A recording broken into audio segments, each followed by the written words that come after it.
Ooh, it sure is cold today. I wonder how much heavier the snow's gonna get. Here to see Odette? I just need to see your tickets for the preview.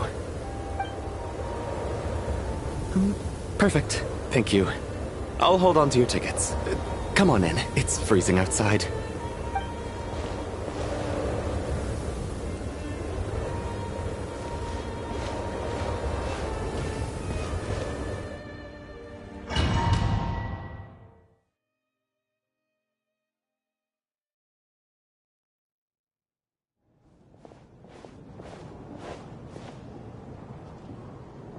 I think I'll leave the Lelic question until after the show's over. Then I'll go find Odette.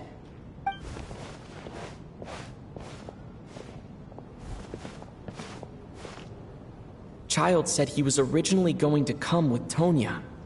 So I'm guessing Tonya's already here somewhere. Is there anyone here who looks like a Tonya? Let's see. It's a small audience. Makes sense for a preview. But wait, I do see some familiar faces. Mr. Chuganov's back again by the looks of it. Oh, and is that Mitya? And that Fatui officer, Valeri. Guess he must be playing cat and mouse with Mitya again.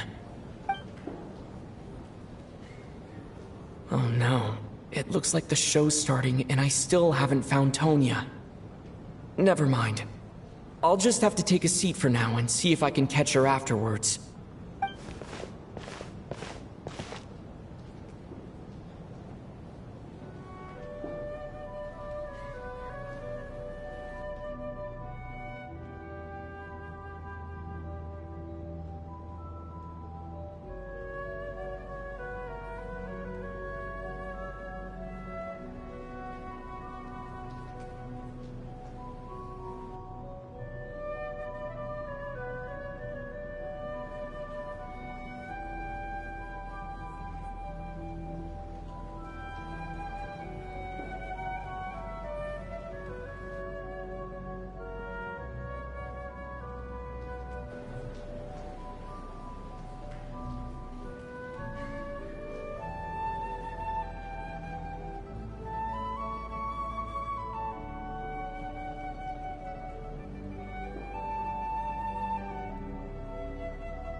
Members of the audience, I'm a staff member here at the theater. Today's performance was a very special one for us, as it marks the first attempt in a long time to revive the classic Snezhnayan ballet, Spirit Seeker. To commemorate this occasion, we would love to take a group photo of the cast, crew, and audience members present today. Could I kindly ask the audience to please come up onto the stage?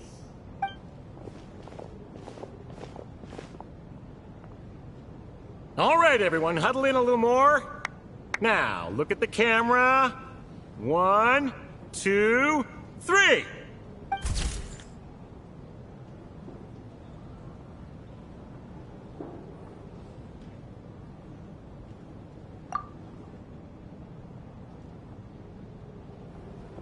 Are you quite satisfied, Mr. Energy Scientist? I rather hope you don't have any other escape plans to add to my workload today. What are you talking about, Sarge? This was simply my way of inviting you to watch Miss Odette's new show with me. And wasn't the performance spectacular? In the future, I heartily encourage you to take a leaf out of my book. Find some soul-nourishing pastimes to enrich your time outside of work. It was indeed a fine performance, but I must correct you on one point. This is not time outside of work. These are working hours. Working hours and non-working hours are just a social construct. Human technology can never advance if we're too rigid in our thinking, Sarge. May we leave now? Already?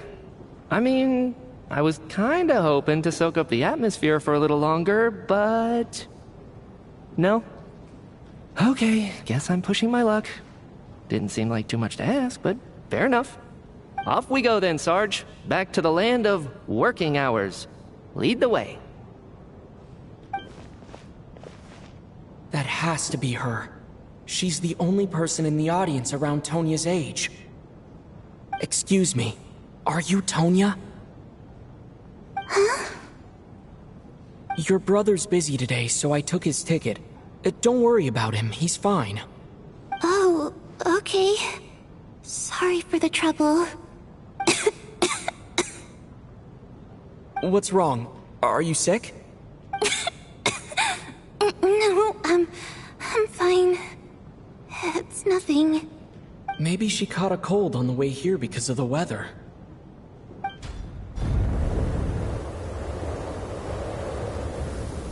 I haven't seen snow like this in a long, long time.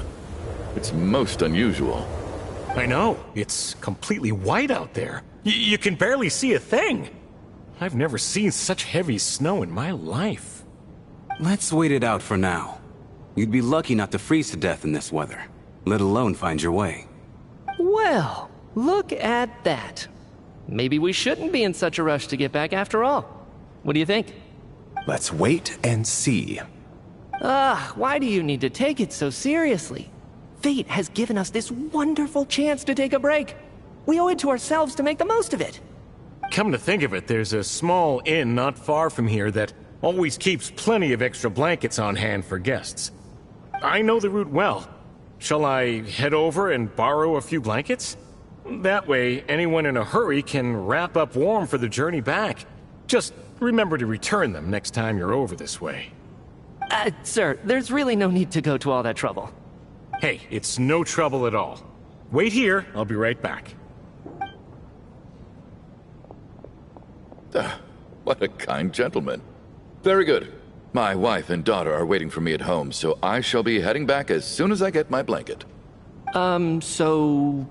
are you expecting us to go back to the Armory Palace wrapped in blankets too? Don't worry about that. I made arrangements in advance. Should I not return to the Armory Palace within 3.5 hours after Operation Showtime begins, an armed squad will be sent to collect us. They will escort us back. You are one of our key military personnel, so any weather-related risks must be eliminated. Operation Showtime? So, wait. Every single time you drag me back to work when I sneak out, it's a whole official operation? I gotta say, you've really turned this into quite a moral dilemma for me. It's snowing pretty hard out there. I think you should stay here for now. You seem a little under the weather.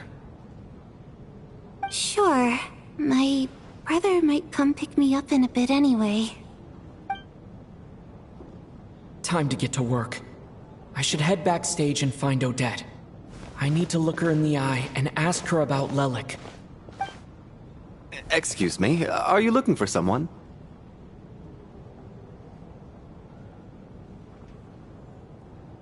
Ah, a fan, I'm guessing? Today is just a dress rehearsal, so Miss Odette won't be meeting with fans.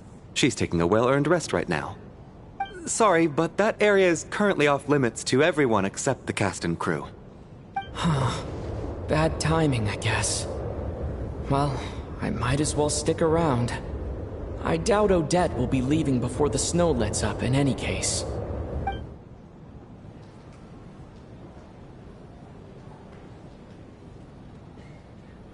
What happened to the gentleman who went to fetch the blankets? How has he still not returned? I was thinking the same thing. It's still snowing very hard. Do you think something might have happened to him? Whatever the reason for his delay, I must say I hate nothing more than people who make empty promises and fail to deliver. Well, I have to treat my employees like that on occasion, but that's different.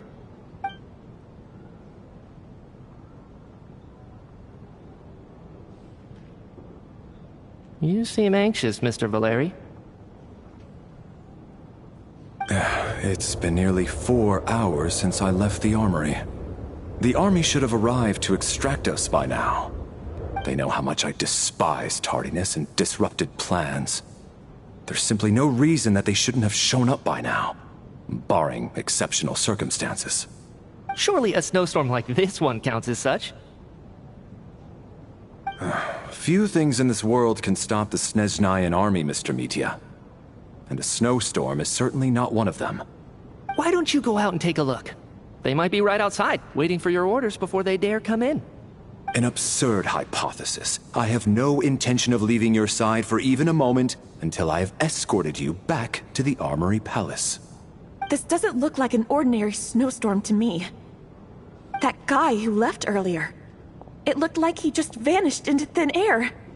Either that, or my eyes were playing tricks on me.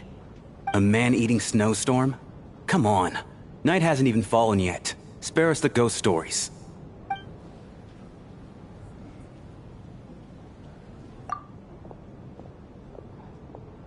Traveler, didn't know you were coming today. How come you didn't say anything? What is it? Something the matter? Tell me, I can help. Whoa, that's quite a snowstorm out there. I've been working backstage this whole time, so I didn't even notice. No wonder the audience hasn't left yet. Is weather like this rare, even in Snezhnaya? Yeah, snow like this. I'm sure I've seen it out in the wild before, but never in the city. Actually, I take that back. I don't think I've seen snow this bad even in the wild. This is something else. It's not normal. If even Alosha thinks snow like this isn't normal, could it have anything to do with that monster people have been talking about? We can't stay cooped up here forever. Someone needs to go out and take a look. No need. I have plenty of experience with snowstorms. Besides, I work here while you're an audience member. I should be the one to do it.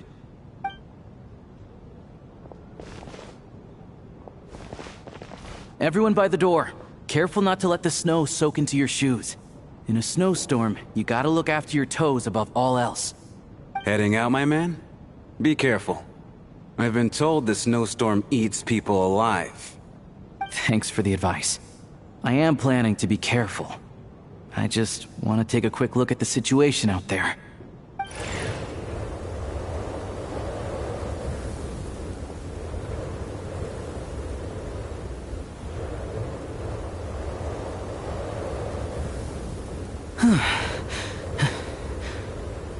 He's back! He's back! How was it? What's going on out there? Did you see any soldiers patrolling the area? Something about this storm isn't right.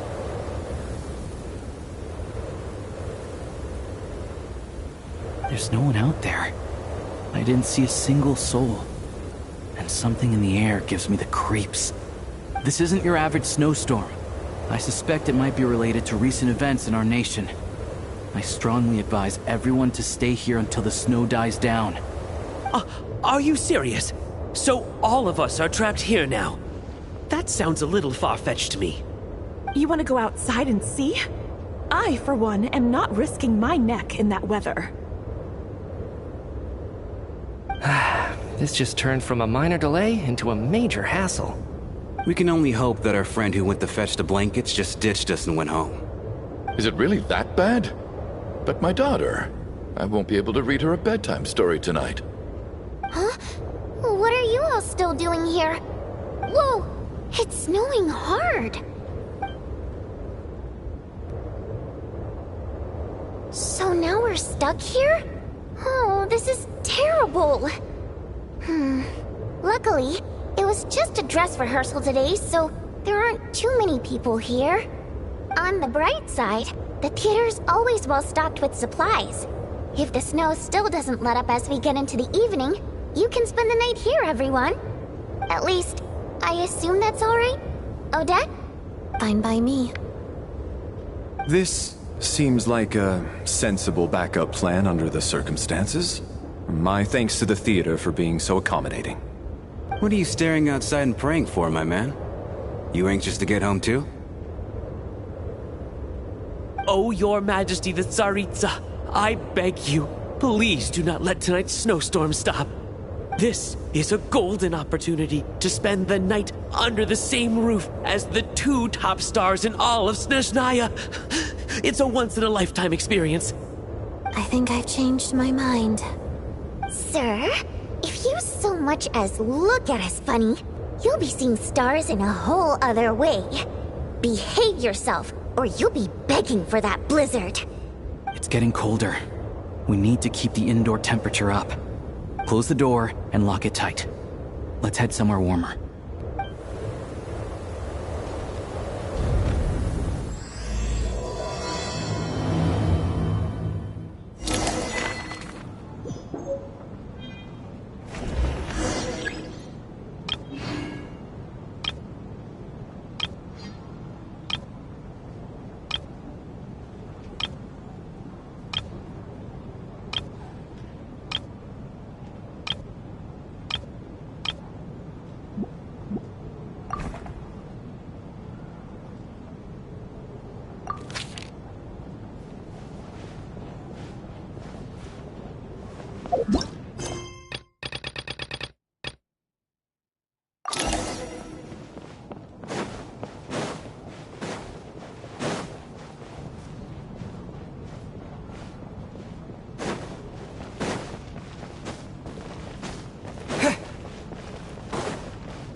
And then there's the aristocrats.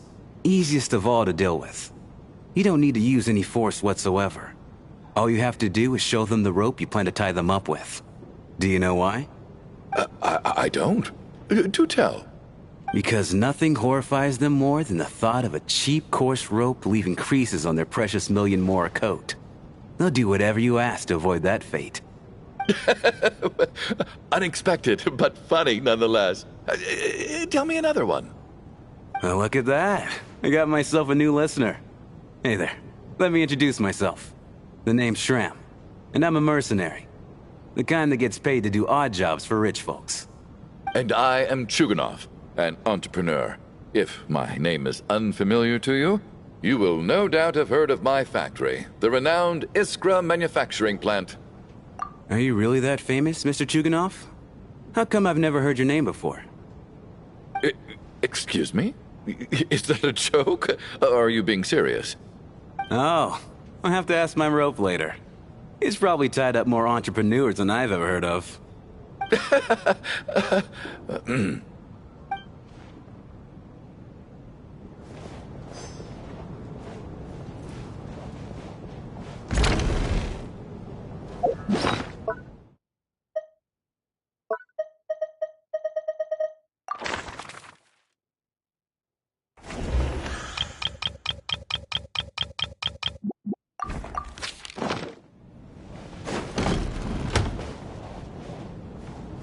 My husband has major trust issues. To him, I doubt even this snowstorm is a good enough excuse for me to stay out all night. That's the price of marrying into wealth. You'll get used to it. I'm not about to stop you if you want to leave, but don't drag me along. Hello? Can I help you?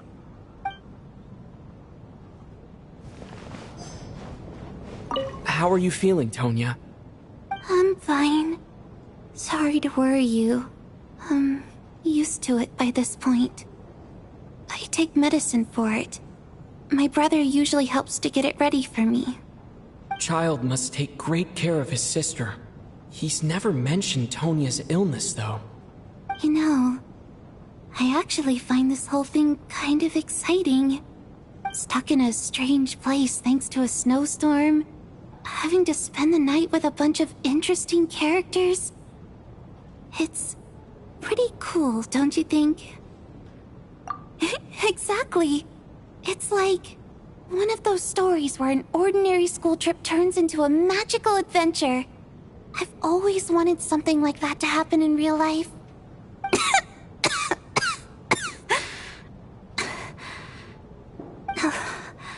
I'm fine, really. Just got a little overexcited. Look after yourself. Otherwise, your brother will come after me.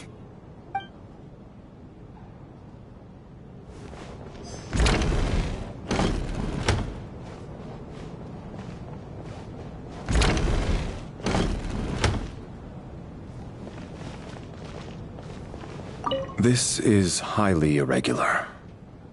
A delay of over an hour during an operation like this theoretically warrants a Harbinger-level response. I wonder what the issue is.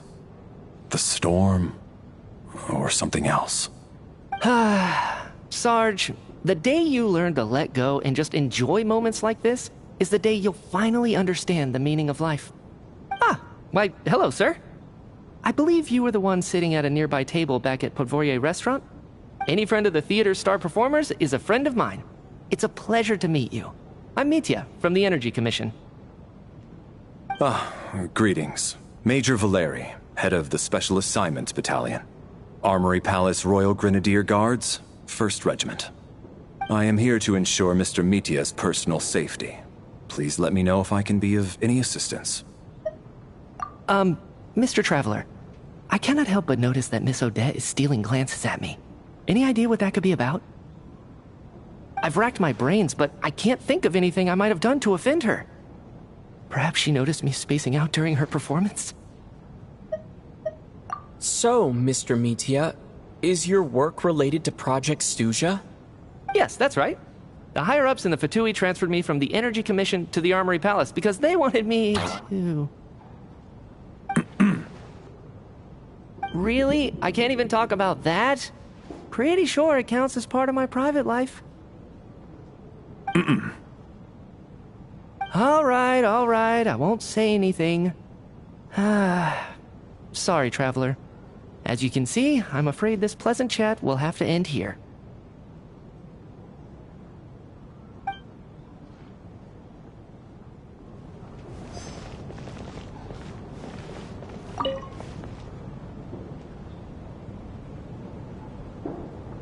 I don't think it's ever been this lively backstage before. I didn't know you were coming today. Hey, have you seen Chuganov? I heard he was coming today. Have you spoken to him at all? I'm with you. This could be just the chance we need.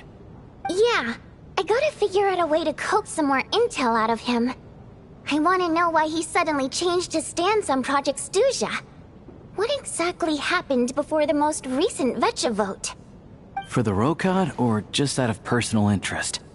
Shh! There are other people around. Don't say the R word.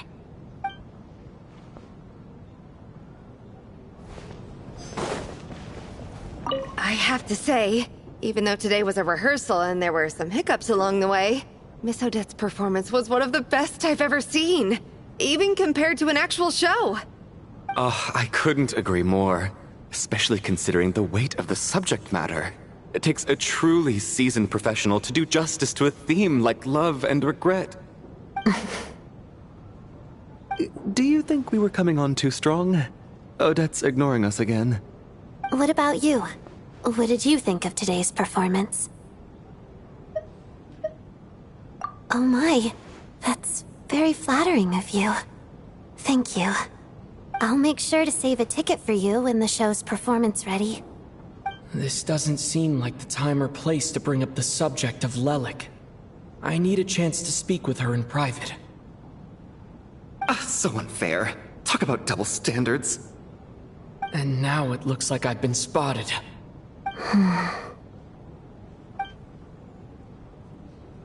You know Mitya too?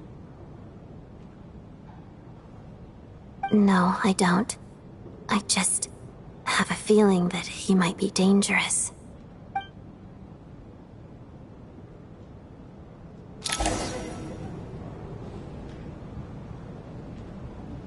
How's it looking, Alosha? No change from this afternoon. Heavy snow with no sign of slowing down. May I have your attention, please? The storm is unlikely to stop tonight, and it'll be even more dangerous outside at night than it was during the day. We at the theater owe everyone here a duty of care. Therefore, we strongly suggest that you stay on site overnight and avoid going outside unless absolutely necessary. In a few short moments, we'll give you a tour of the theater's various quarters. You can choose to sleep in the VIP room, the office, or backstage. Or on the stage if you'd prefer. We won't mind. I'll pass on sleeping on the stage. What if the snow is stopped by tomorrow morning? The early birds in the audience might think we're part of some experimental new show. A drama about sleeping? That could be fun. Maybe we could come up with a title for the production. What? Gotta admit, I didn't get that one. Anyone who doesn't wish to sleep on the stage, please follow me. I'll show you to the rooms.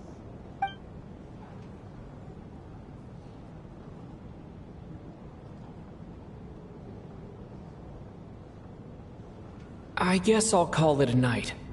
Though I feel like I won't sleep very well without Paimon here. I'm sure she'll be worried that I haven't made it back yet. But as long as she looks out the window, she'll probably realize what's holding me up. I wonder if she's feeling any better yet. At least she hasn't been getting any worse. Still, I should try and get back first thing tomorrow morning.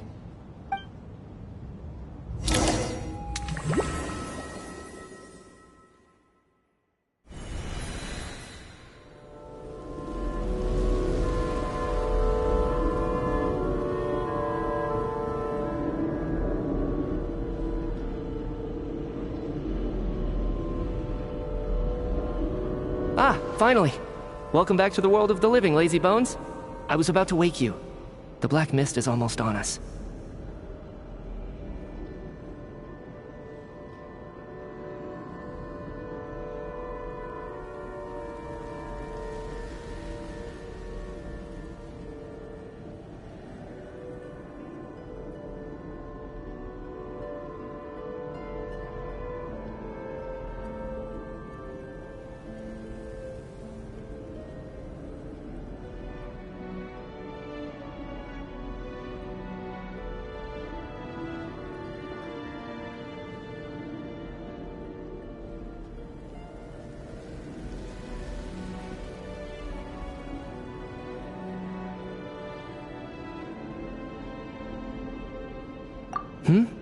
Still waking up, huh?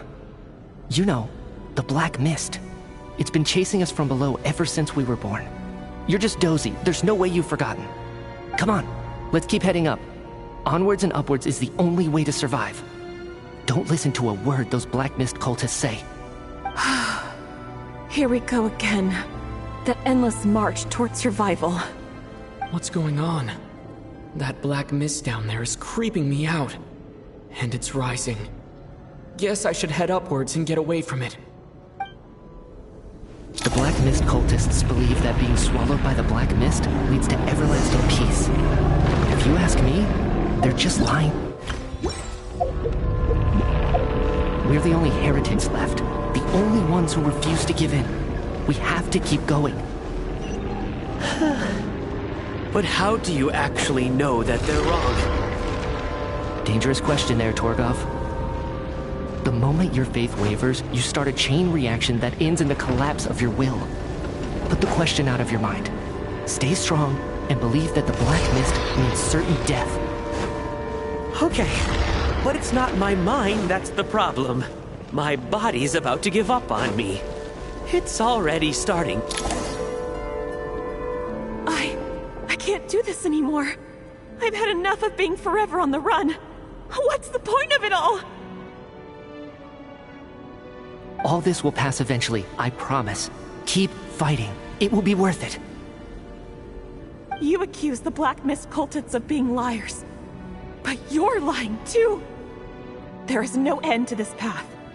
It keeps going up forever. There was never any hope to begin with. The cult of the Black Mist has poisoned your mind, Sobolova. Are you thinking of giving up as well? I am. I think I'll take my chances with the Black Mist. over this perpetual torture. As much as I detest the Black Mist cultists, I'm just too weary. Then I bid you both farewell. Let me put my personal opinions aside for a moment and say, I hope that you both find peace within the Black Mist. Fate always appears so impossibly complicated. But at moments like this, its raw simplicity is laid bare. Their fate was sealed from the instant they entertained doubt. From then on, the outcome was both inevitable and irreversible. Let's go.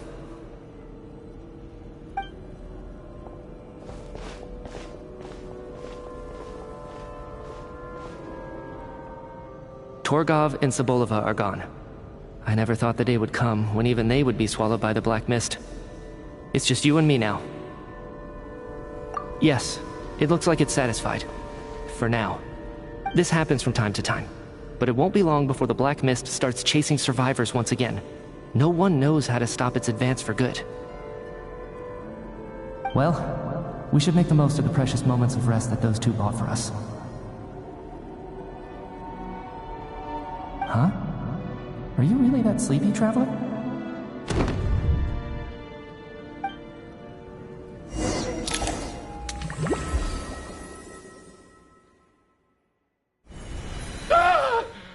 Help! Somebody, come quick! What is it, Chuganov? What's wrong? Huh? Is it morning already? What's all the commotion? Sounds like it's coming from next door. I should check and see what's going on.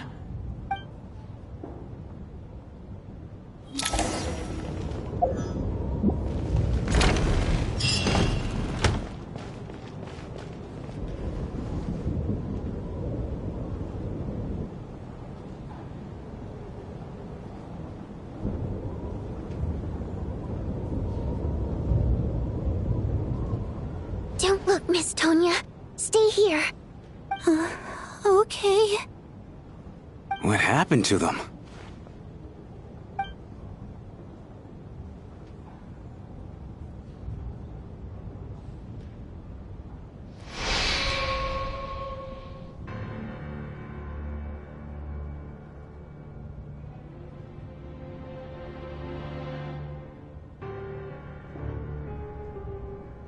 These two people have passed away.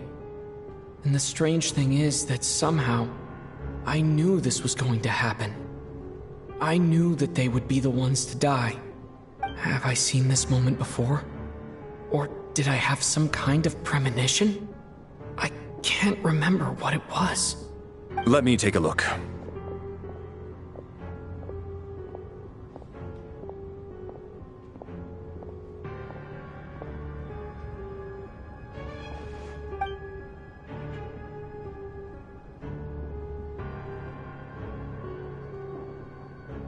No vital signs in either of them. They're dead. The cause of death, however, remains unclear. No wounds on the bodies, no signs of a struggle, and no skin discoloration caused by the buildup of toxins. But just last night, they were chatting and joking away. This is so sudden. Could they have had pre-existing medical conditions?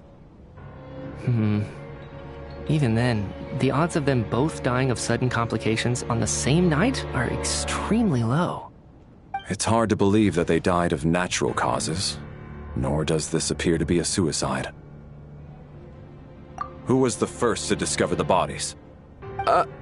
It was me. But these deaths have nothing to do with me, officer. I got up early because I wanted to see if the snow had stopped. Then I noticed that the door to this room was open, and it looked like there was a man and woman inside. I just went over to see what was going on. I had no idea they were... I can corroborate this. I was doing my morning exercises near the stage. When I saw Mr. Chuganov heading this way, I followed him. I can also confirm that I didn't see a single person approach that room before him. The snowstorm was raging all night, and it's still going now. There's no way someone could have come in from outside, correct? You mean an intruder? No, not possible. I slept by the door last night as a precaution. There's no way I wouldn't have noticed if anyone had tried to open it. Everyone, split into pairs and search the theater for anyone in hiding or any signs of suspicious activity. I'll follow up with a full search of my own shortly. Go. There is no time to waste.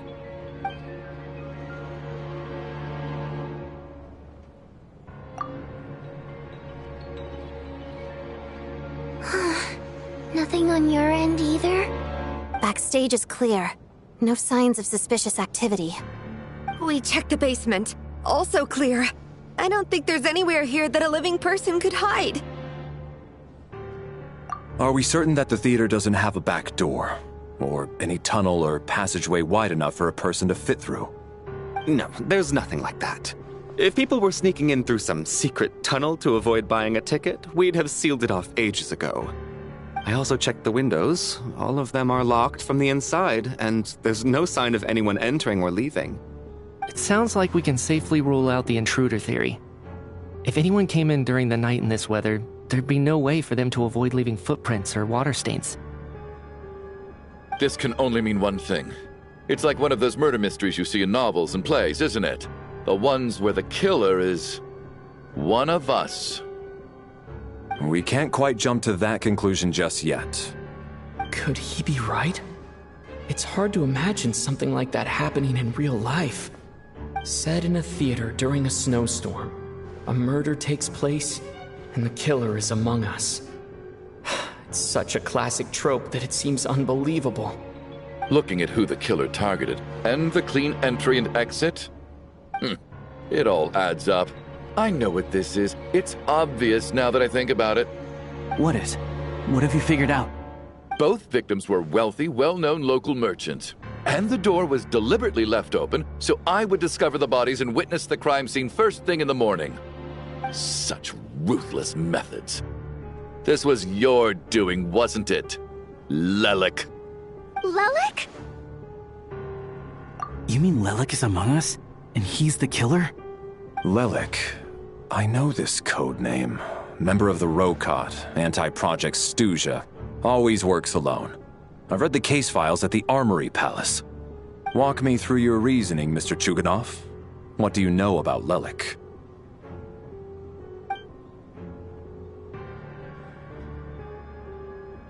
What now, huh? What now, Lelik? What more do you want from me? I already voted against Project Stuja at the Snezhno Gradvecha. You snuck into my house the other day while I was asleep. Left a threatening letter. And I did all that you asked. But Project Stuja cannot be so easily shaken. Not with the rooster in charge.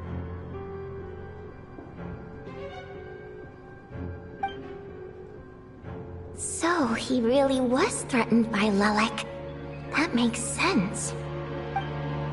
And now you're resorting to murder to threaten me. Isn't that right? I knew it. The Rokot despises the rich. The lives of the wealthy are but refuse in your eyes. Show yourself! Which one of you is Lelik, Tell me! I'll do whatever you want! Just stop playing these mind games!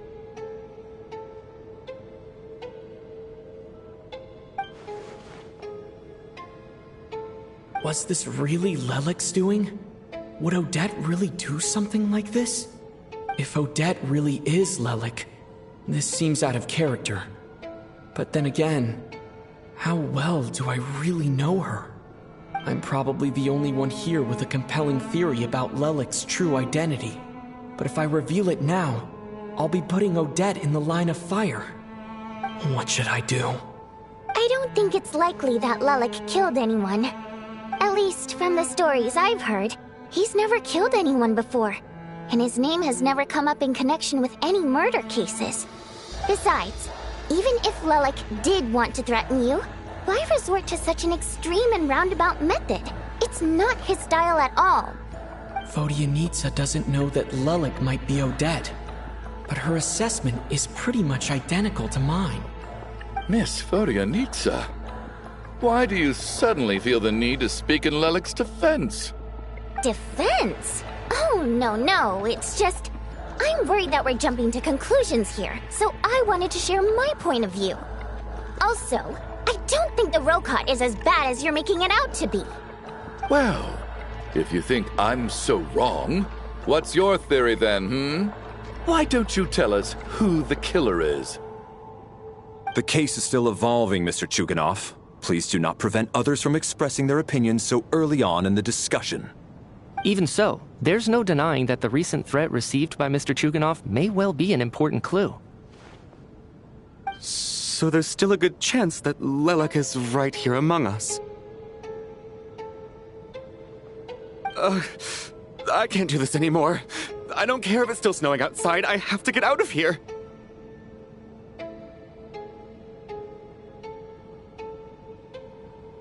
Whoa, take a beat. We all know it's far too dangerous out there. Even the soldiers can get to us. Go out that door, and you might not live to tell the tale. And whoever this Lelek is, they're surely not going to murder anyone in broad daylight. Be sensible, my man. You're safer inside. As much as I regret having to say this, I'd like everyone to cooperate and refrain from exiting the premises until further notice. Because as things stand, every one of us is now a suspect. Unless anyone has further information to share, let's adjourn for now. Feel free to keep searching for clues, but make sure you don't go off alone.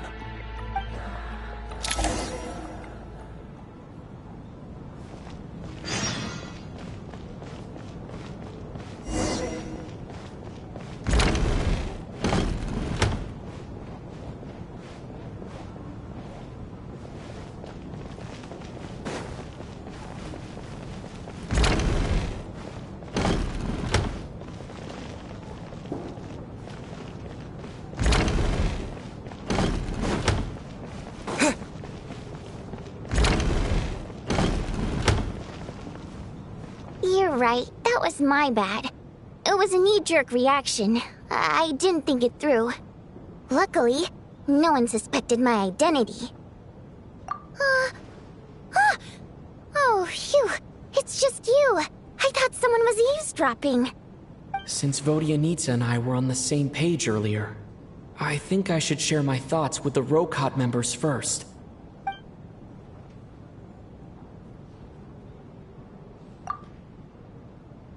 Whoa. Are you serious?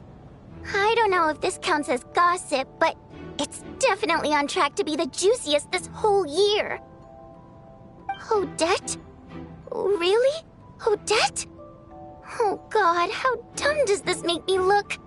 Lelek has been right under my nose this whole time, and I didn't notice a thing. Actually, it's exactly what you'd expect. Sometimes, hiding in plain sight is the best strategy. And now that you mention it, the more I think about it, the more sense it seems to make. It all adds up. What are we up to now? 1, 2, 3, 4... Odette's identities. She's my coworker, specifically a ballerina, and also a Fatuz, a member of the Rokot. Now, Lelek. It must be so exhausting. I just want to give her a hug. I guess since I've always known her as a member of the Fatui, it never even crossed my mind that she could be involved with the Rokot, let alone be Lelek. I don't understand. If she's with the Fatui, what reason could she have for being so opposed to Project Stusha? Probably best if you ask her that in person. Well, since you waited until now to bring this up instead of announcing it to everyone earlier, does that mean we're all on the same page here?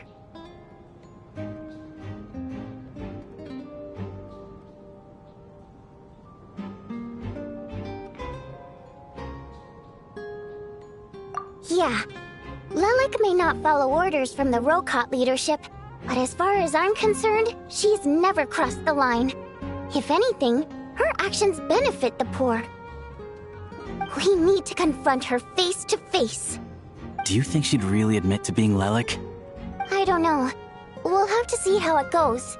For now, we'll work on the assumption that she didn't kill anyone, and see how much she's willing to tell us.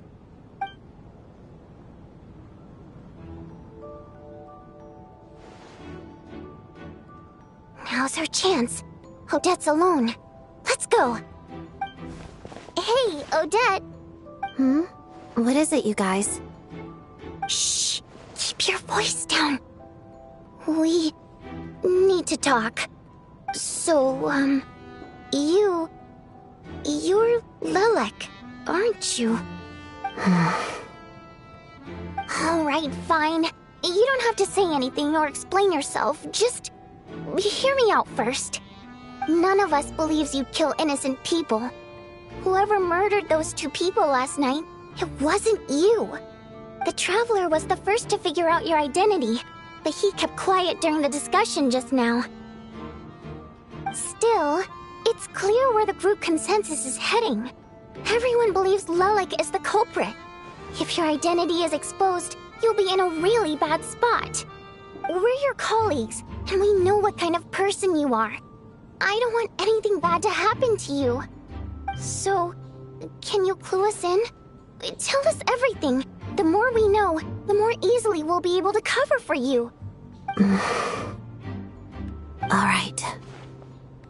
Yes, I'm Lelek. And no, I'm not the murderer. And thanks, but I don't need you to cover for me. Actually, I'm planning to reveal my identity. Huh? You're gonna reveal that you're Lelek? Here?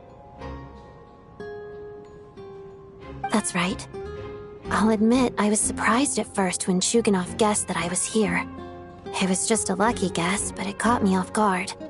But after taking some time to assess the situation and confirm where everyone stands, I don't believe I have anything to worry about. Are you sure you don't need a second opinion? Given the circumstances... Mr. Valeri! What?!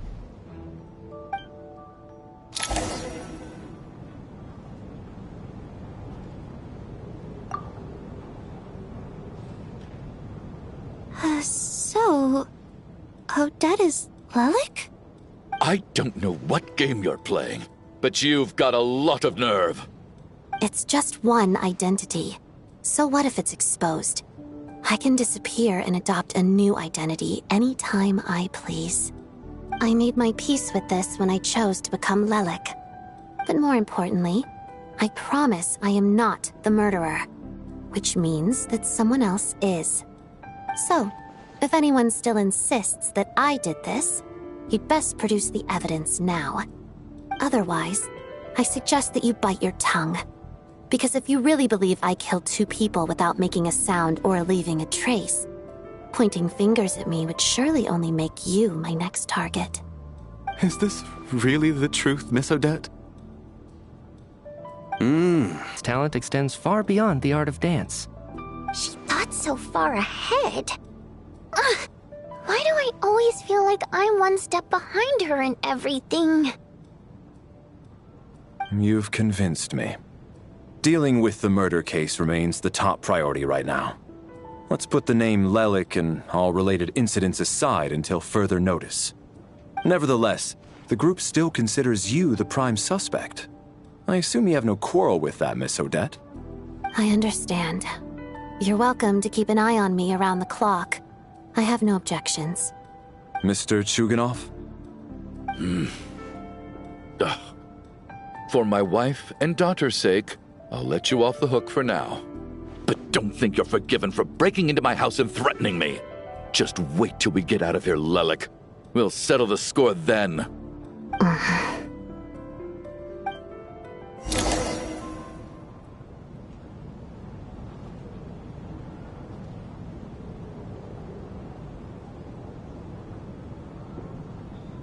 Good work, Lelek Guard Team. And Lelek, too. Here, have some hot water. Turns out Valeri knew about my exploits. So now I've been told I have to guard Lelek with him. Shouldn't you be facing my way if you're guarding me? At the moment, it looks more like you're my bodyguards. If the true culprit is indeed still at large, as you have claimed, we must keep our guard up against them also. Don't worry, Tonya. We'll get through this. Once the snow stops, The officials will step in. The investigation will get easier, and then we'll be safe. But once the snow stops, won't everyone just leave? You're gonna miss us, huh? Well, some of us work at the theaters, so we'll still be here. I'll even give you a special backstage pass. Really, Miss Vodyanitsa? That's awesome! You've made a fan for life. Aw, you're so cute, Tonya. All right, let's swear to it. I promise to give you the pass, and you promise to never change your mind about being my fan. Promise. Don't indulge her, Tonya. You don't have to swear an oath over things like that. You really do get carried away sometimes, don't you, Miss Vodyanitsa? Hey, mind your own business.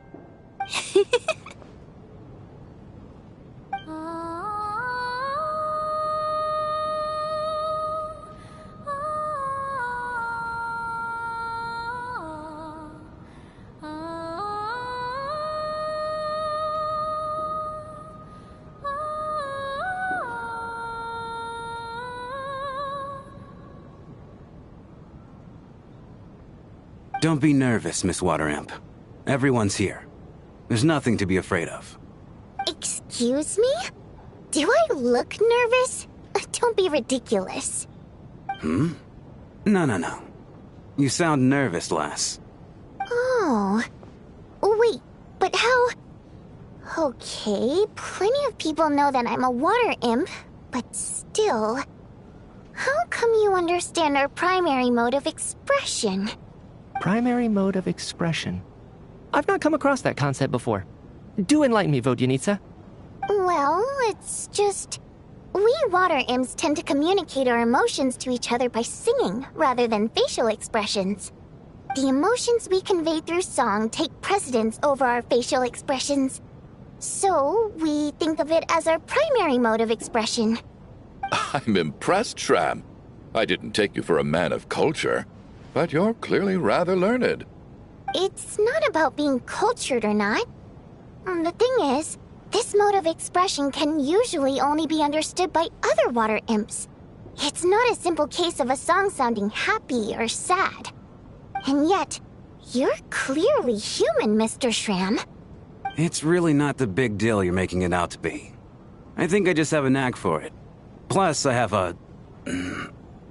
very close friend who's a water imp. A delightful lady. But keep that a secret. Anyway, we spent so much time together that before I knew it, I noticed I could understand her expressions. Oh, I guess that makes sense. Still, the fact that you have a water imp friend is even more surprising. I'd better watch what I'm singing when I'm around you from now on. Hey, what are you implying? You're not secretly insulting the audience in your songs, are you? Heavens, why would I do a thing like that?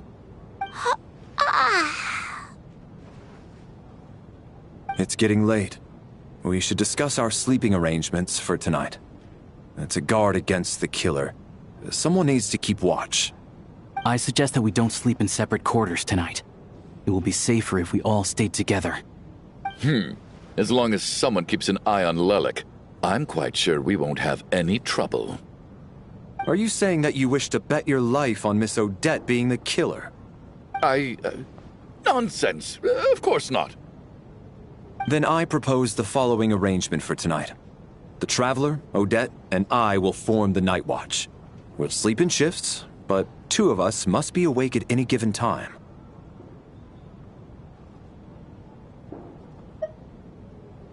An excellent idea. This allows us to handle the Night Watch while also keeping an eye on Lelik. Meanwhile, the rule of taking shifts in pairs resolves the other issue. Namely that we can't necessarily trust the Traveler or Valeri either. I expect that plan took you quite some time to come up with, didn't it? Actually, our field combat manual outlines a similar approach. Although the scenario there involves guarding prisoners overnight during field operations. That being said, I must clarify that I harbor no disrespect towards you personally, Miss Odette. In fact, Lelik's numerous covert operations make fine textbook examples for military agents. I care less about respect and more about the fact that you just robbed me of 2/3 of my sleep tonight. I'm calling dibs on being the first to rest. Good night.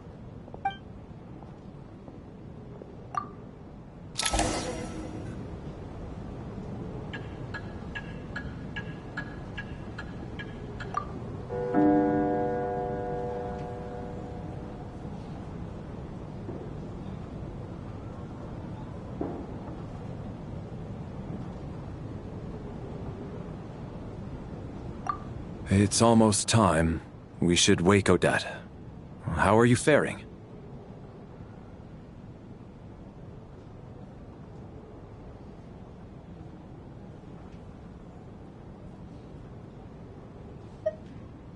Oh, not going to argue with that.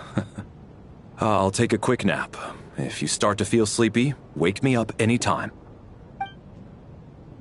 It's finally time for Odette and I to share the night watch. I should wake her up.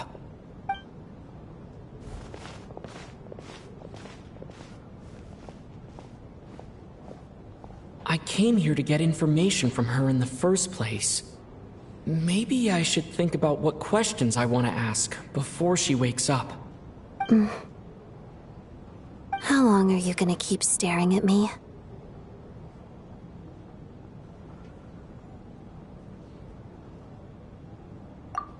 Couldn't sleep. My mind's been running haywire. Plus, there's something I've been meaning to talk to you about. I had a hunch that you wanted a conversation, too. Let's take this chance to clear the air, shall we?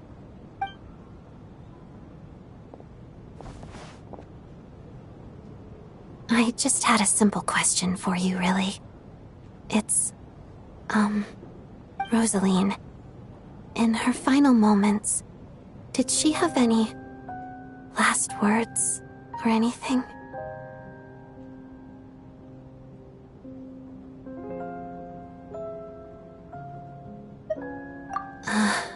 I see. Well, that was all. I have no other questions. No. She was utterly ruthless in pursuing her goals. That kind of person should be hard to miss. And yet, even though I never approved of her methods, and she was an abrasive person, the fact remains that I am indebted to her.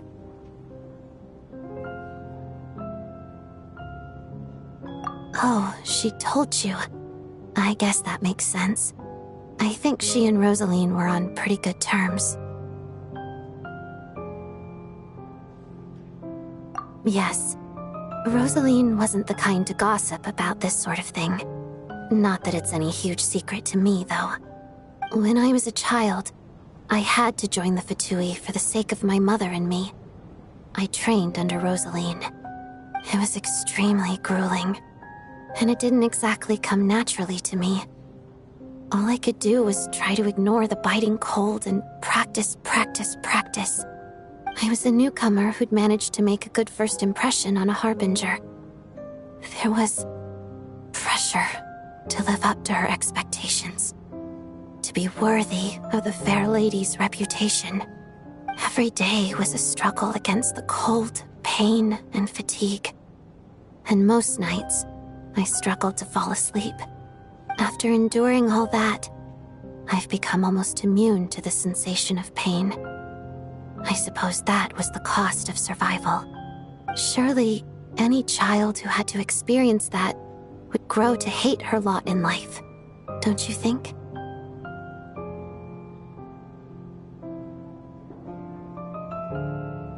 So, I put an equal amount of effort into my ballet. Because in my young mind, that was the only way to defy my fate. It was my way of telling her, the Fatui's demands and your expectations of me are not what I wish for.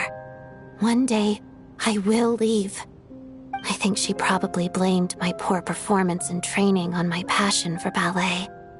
She knew my heart wasn't in it. One time, when I was secretly practicing a dance at night, she suddenly showed up. I knew she was there to catch me red-handed. I told her, "You don't deserve to watch the dance I learned from my mother." She looked stunned. I guess she was surprised that I lashed out first, before she had the chance. But strangely enough, on that occasion, she wasn't fierce with me like she was during training. Instead, she fell silent for a moment, and then left. After that, she never interfered with my dancing or asked me how it was going. She never came to watch me dance again either. Not even once.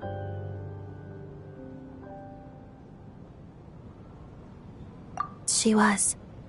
But even now, whenever I take out this core Ignis, I can't help but think of that night. Of the look on her face.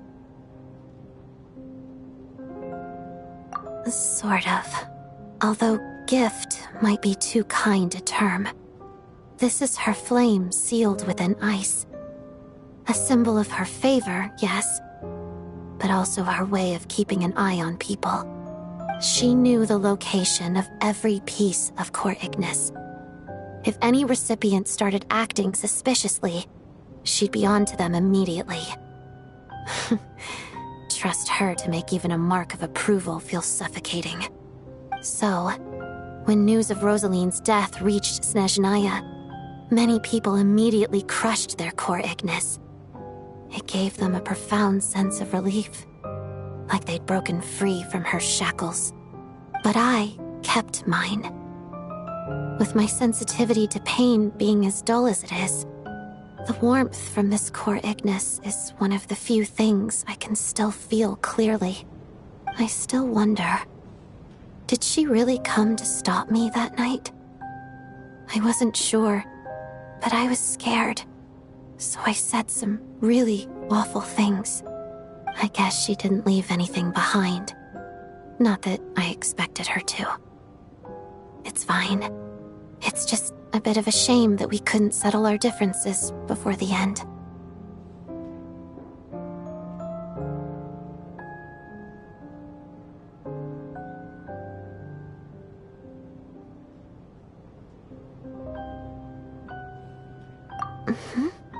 She did.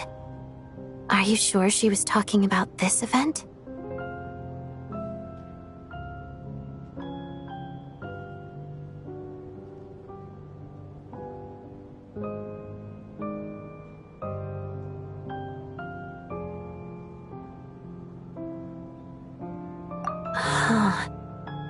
No, she didn't. I didn't even find out that she'd gone to Mondstadt until a while after she'd left. Wait, in that case...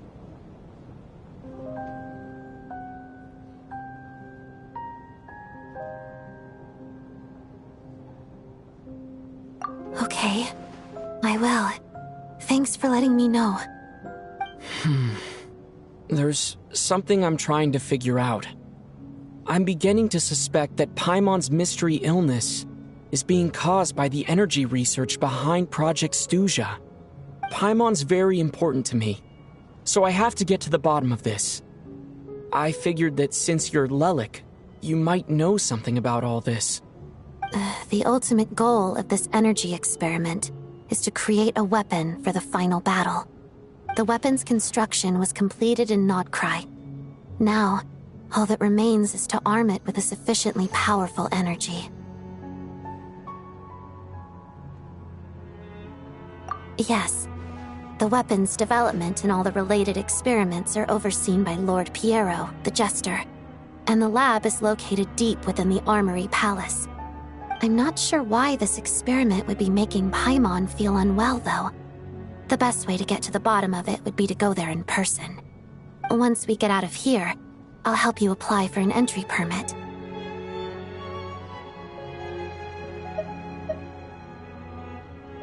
And I'm hardly the organization's proudest member, as you know. You answered my question about Rosaline. I want to do you a favor in return. It's that simple.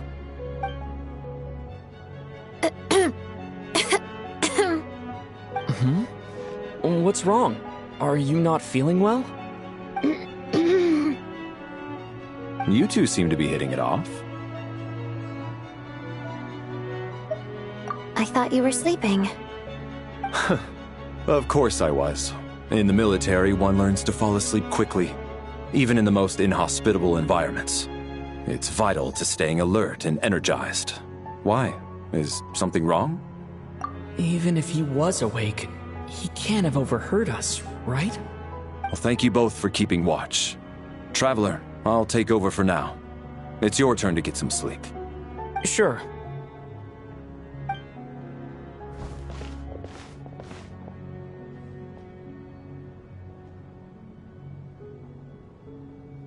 This is our second night here, but at least I found out a little more about Paimon's condition.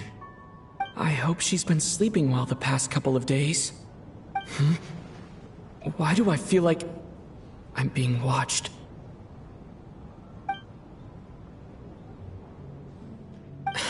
Seriously? Is this payback for when I stared at her earlier? But I thought she was asleep. Never mind. I'd better try and get some sleep myself.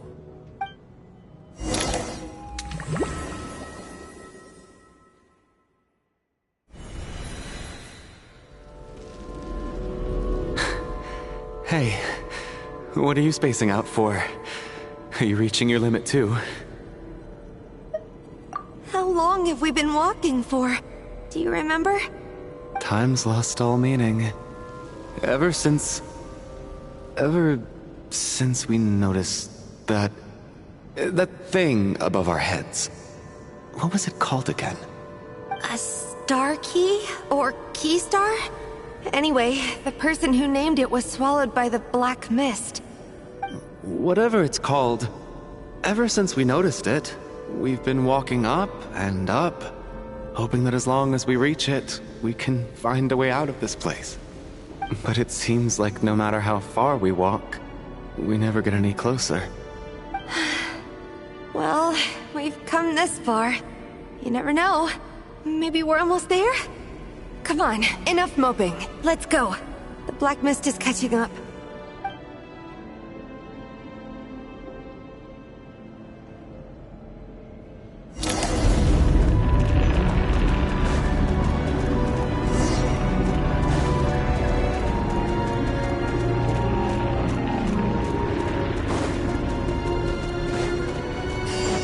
Monsters!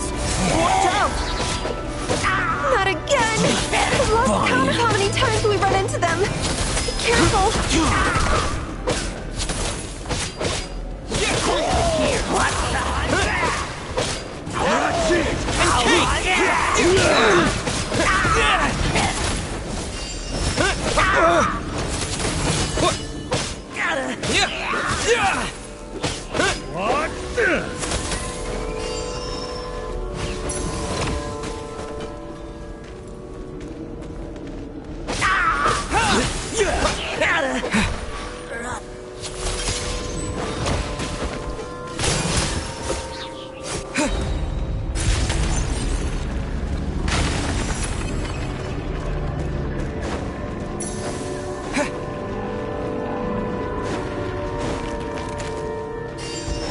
Here they come again! Get ready! You wanna...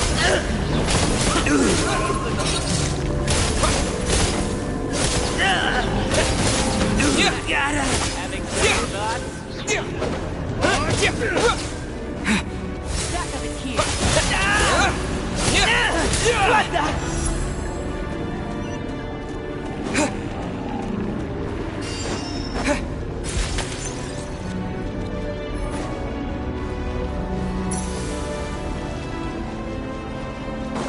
Monsters ahead of us. The black mist behind us. It feels like there's no escape.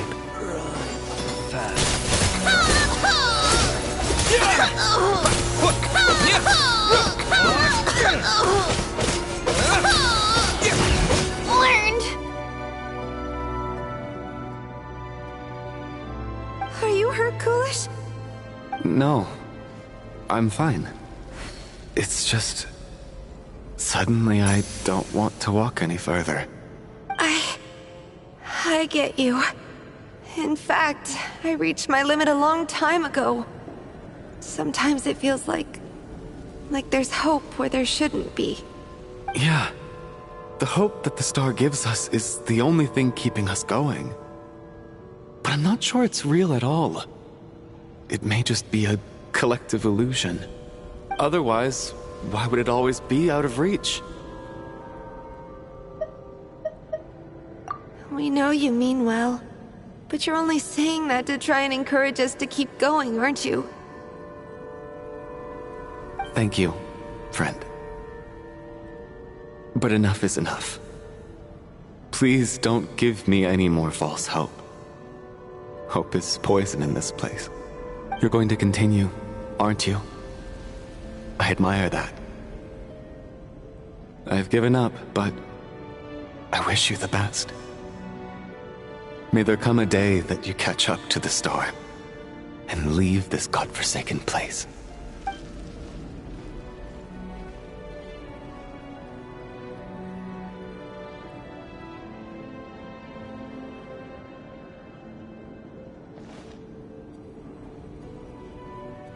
It's not an illusion. We really are getting closer to the star.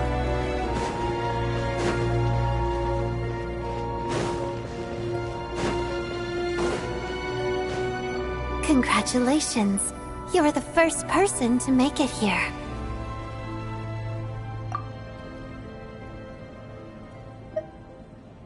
I'm the star's envoy. The black mist has stopped rising. Its hunger is satisfied for now, having devoured your two companions. This is a good opportunity. I'll let you get some rest before we continue.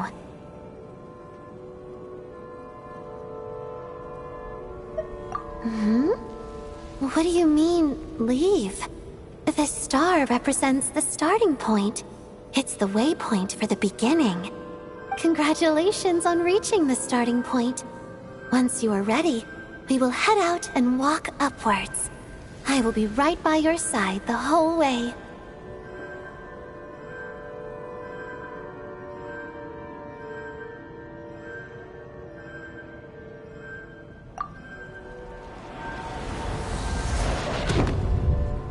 Huh? What's wrong? Hey, don't give up before the journey's even begun.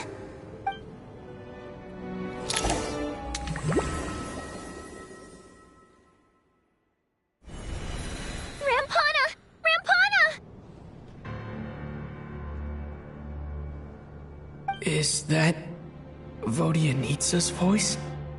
What happened? Coolish, wake up! Please wake up!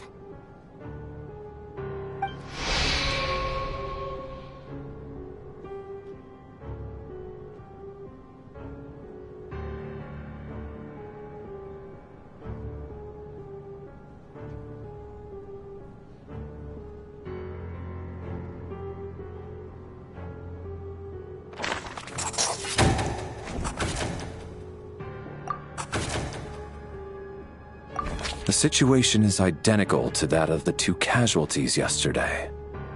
We cannot ascertain the cause of death. At least there are some elements that we can rule out this time. They slept on the stage with everyone else, so I suppose the surrounding environment can't be a relevant variable. Rampana. Coolish. Weren't some of us keeping watch last night? 3 of us, in fact. How could you not notice something was wrong? I'm as confused as you are. Certainly nothing unusual happened on my watch. Likewise, and from what I've observed so far, both Miss Odette and the Traveler can be trusted.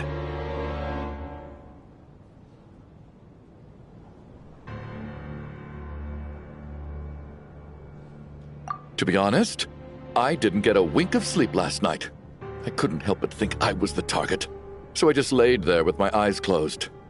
I heard the Traveler and Lelik chatting, but otherwise I don't recall hearing any commotion during the night. Me too. I didn't want to wake everyone up, so I was concentrating hard, trying not to cough. I hardly slept at all. If anything had happened, I'm sure I would have noticed. Then, What could possibly be causing this? Once was bad enough. I can't believe it happened again. I worked closely with Rampana and Coolish for so long. I never imagined that one day they'd... And on this stage of all places... Florianitsa... 4 victims in just 2 days, and we still don't have a single lead. I need to get to the bottom of this as soon as possible. And above all, keep Tonya safe. I'd never be able to look Child in the eye again otherwise. Still snowing? Yes, I just checked. Still no sign of anyone outside either. So we only have ourselves to rely on. If you ask me, this killer can clearly strike whenever they please. The Night Watch was a useless endeavor from the start. Lelik must be an expert in poisoning. Clearly she used some poison that can't be detected on the corpse. Here we go again. Listen, I was already thinking to myself last night, was Lelik's reason for revealing her identity the real story? Well, now I have my answer. It most certainly was not. She's been playing us for fools. You get off on this, don't you? Revealing your identity, only to carry on with your killing spree? That's a hideous thought. One that only a hideous mind like yours could dream up. How dare you? That's enough! Yesterday, you named Lelik as a suspect because the victims were both wealthy merchants. Lelik might have had a motive then, but today's victims were just ordinary people. Not to mention that they were colleagues of Odette and mine. What reason would she have to murder them? Let me guess. Just to scare you? Who knows? Maybe you don't know her as well as you think. I implore you all to ask yourselves, how many people are there really in this world that have what it takes to kill another person? Not many, I'd wager. Lelik is well known to be a ruthless operator, and now she has revealed her identity. How could it be any more obvious? Everything you've said so far is still just conjecture, which doesn't constitute a concrete lead. You need to back up your claims with some evidence. How can you defend her, officer? What did she say to you while you were on Night Watch? Maybe I shouldn't be so surprised. You military types are always colluding with criminals to target the rich.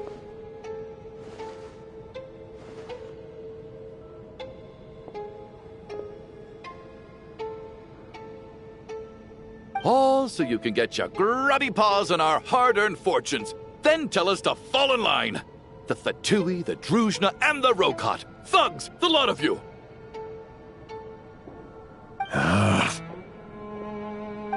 Don't you dare!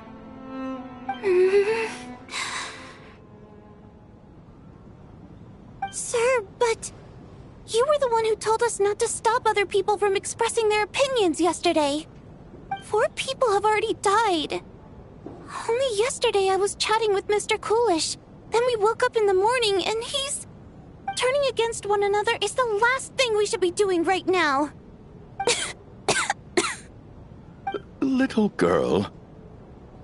Even if Mr. Chuganov is a puffed-up, pig-headed windbag who doesn't have a clue what he's talking about, he's still one of the victims here, isn't he?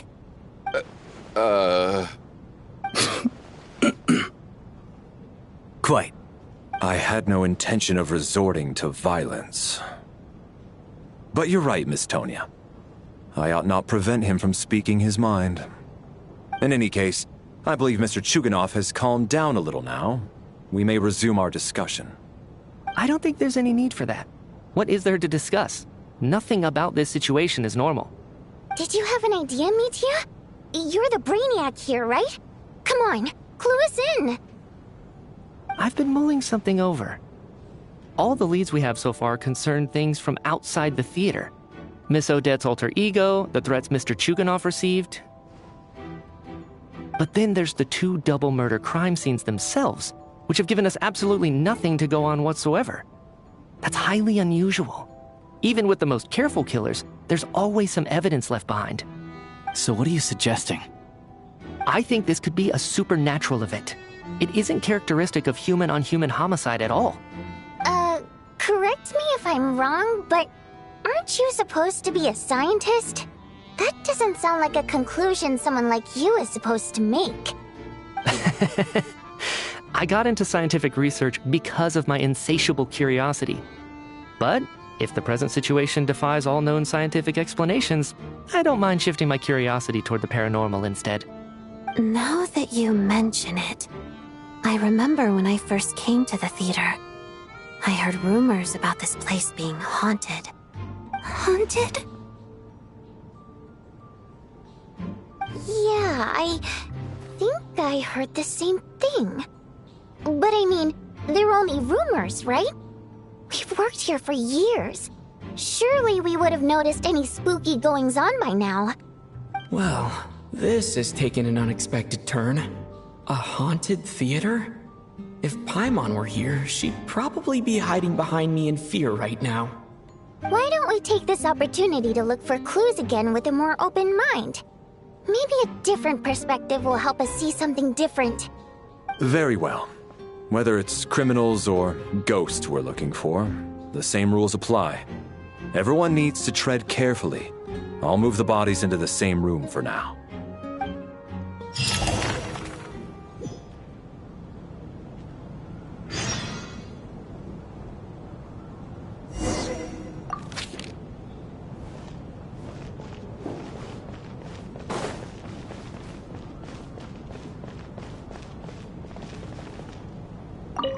I need to think very hard about whether there's anything that ever needed hiding. After all these years, there must be some things even I've forgotten about.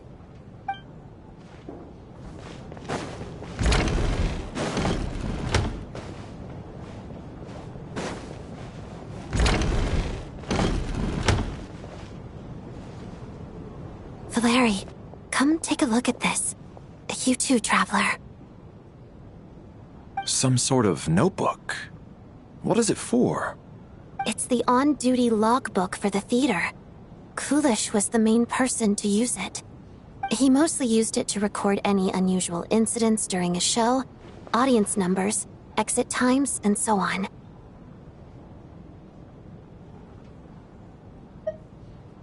Yes, he'd always have this logbook with him when he checked tickets at the entrance.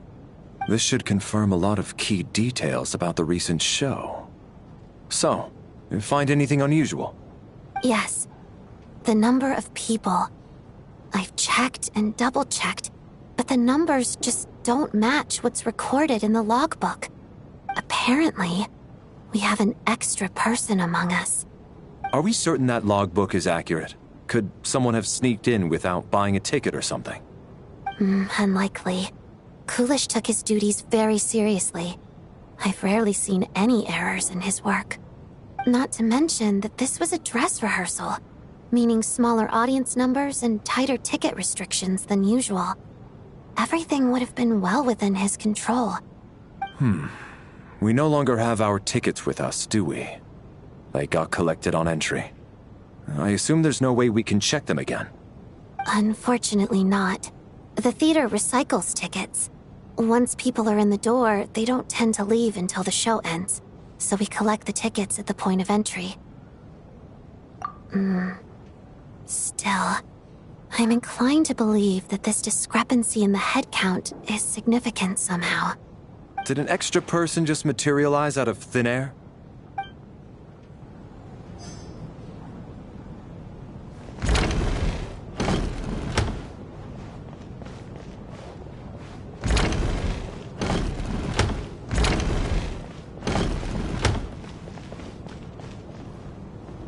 Tonya, did you find anything? Not yet. Still looking. So... Are we supposed to be looking for something paranormal? I think I'd prefer teaming up with you than looking around on my own. This looks like somebody's notebook. Shall we read it together?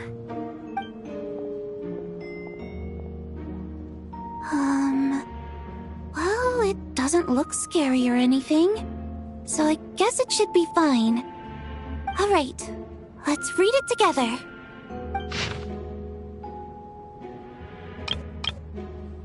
Huh. This has to be Vodianitsa's writing, surely.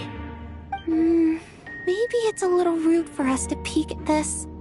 I feel like I just read someone's secret diary by accident. It sounds like she's writing this for her parents, right? I don't understand. Why put this stuff in a notebook instead of mailing it in a letter? Because her water imp parents belonged to the aristocracy, who were driven out of Snezhnaya by the Tsaritsa long ago. And now they live somewhere new, where the postman can't get to. We're sorry. It's fine.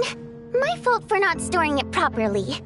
I can't leave things lying around and expect them to get ignored when everyone's scouring the place for clues.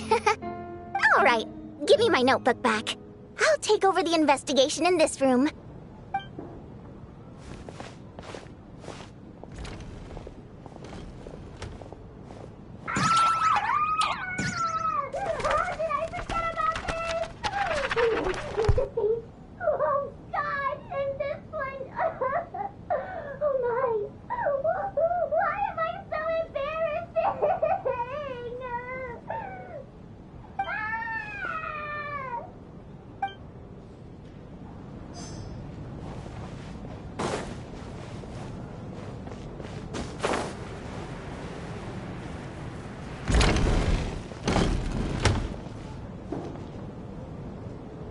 Ah, Traveler. Since you're here, come take a look at this. Alosha found it. We're both curious to hear your perspective. It appears to be an investigation report. And the focus of the investigation was the rumors of haunting we heard about earlier. An investigation report, huh? Looks quite old. This person's name looks to be of Sumeru origin to me. Was the investigator from Sumeru?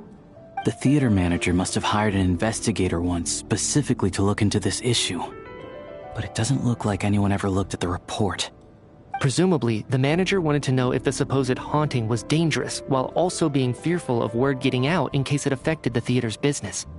Anyway, the bottom line is, the haunting is actually real after all. It's caused by an obstruction in the ley lines. Is there any chance this is the key to finally making some progress with the murder cases? Ley line problems are pretty unexceptional to me by this point. And while it certainly offers an explanation for the ghosts, it's hard to imagine what connection it could have to these two murder cases. Some of the language that appears at the very end of the report caught my eye. Angel civilization, ley line renovation? My area of research doesn't touch on any of that, so it's completely outside of my wheelhouse. Huh? A piece of paper just fell out from the report. It landed right by your feet.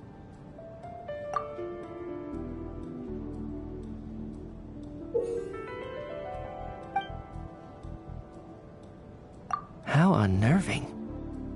It was tucked inside the report, so it must be a note left by the author. Death is near. Is that supposed to be what's going on here? With us, in the theater? But if so, how did the author foresee it? Could he predict the future somehow? Maybe things are more complicated than we thought. No, wait a second. If we take the report and the note at face value, they completely contradict one another. The report definitively concludes that the hauntings in the theater are harmless and cannot affect the real world. But the note seems to be warning of potential danger. The question is, what exactly does the note mean by death?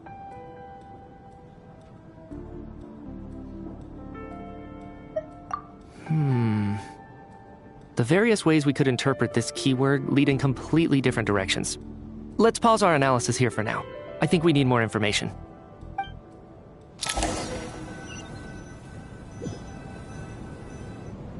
If we take all this together, it's not impossible, is it?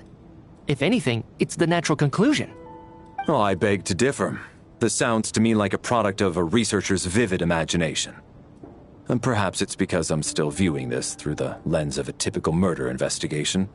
But still, I'm struggling to be persuaded by your theory. Does it really sound that far-fetched? Alright, well, let's treat that as speculation for now. I do agree with what you've said, so let's go with your idea for now. Good. Okay, now that we finally have some meaningful leads, I think it's time to reconvene. Let's get the others.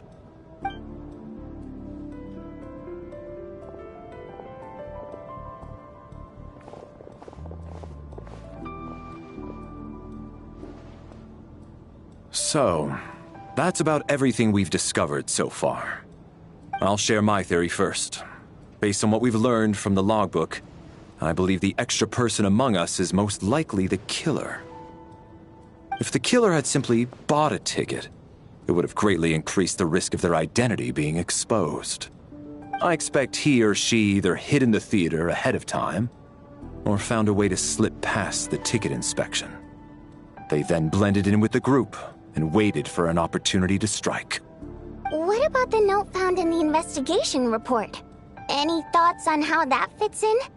The killer may have simply planted it there as some sort of sick joke. I've seen my fair share of psychopathic killers. They love playing cryptic mind games. So, it has nothing to do with the haunting of the theater after all. This theory makes sense to me. If we have an audience member unaccounted for, chances are they didn't come here to watch the show. Could it really be that simple? So, in other words, all we have to do is find out who got in here without a ticket, and all our problems will be solved?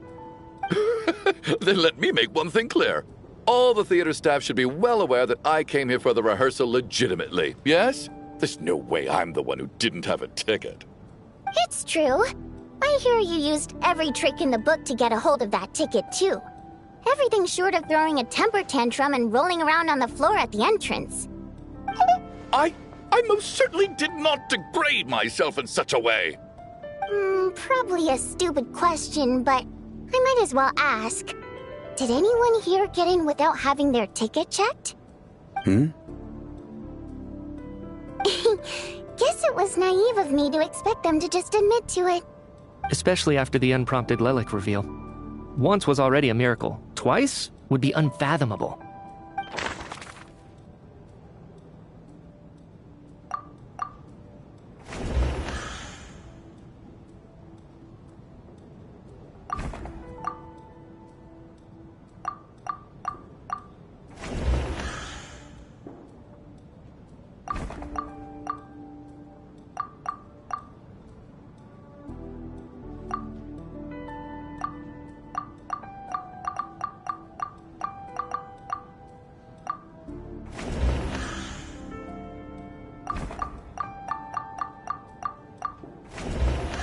Sounds like Chuganov. I don't believe any of us here knew Shram before all this. If no one... Mr. Shram, did you really go through the ticket inspection to get in here? Huh? Me? Why am I being singled out, my friend? Do I seem that suspicious? It's not that you stand out as suspicious, more that everyone else has been ruled out as trustworthy. Okay. Well, we spent the best part of 2 days together now, so I'm sure you can all tell what kind of person I am. I'm a true gentleman. I never dream of doing something like sneaking to the theater without a ticket. Yeah, I have no doubt that you're a good person. But the problem is, none of us here actually know you, so no one can say for sure that you are who you claim to be. Although, actually, what was it you said last night? Yeah, you're friends with that water imp, which is why you understand our primary mode of expression. Last time I checked, there were barely any of us remaining in Snezhnaya, since most of the water imps left. Could you tell me a little bit more about your friend? There's a good chance I actually know her. And I suppose it's also kind of a way for everyone else to get to know you a little better.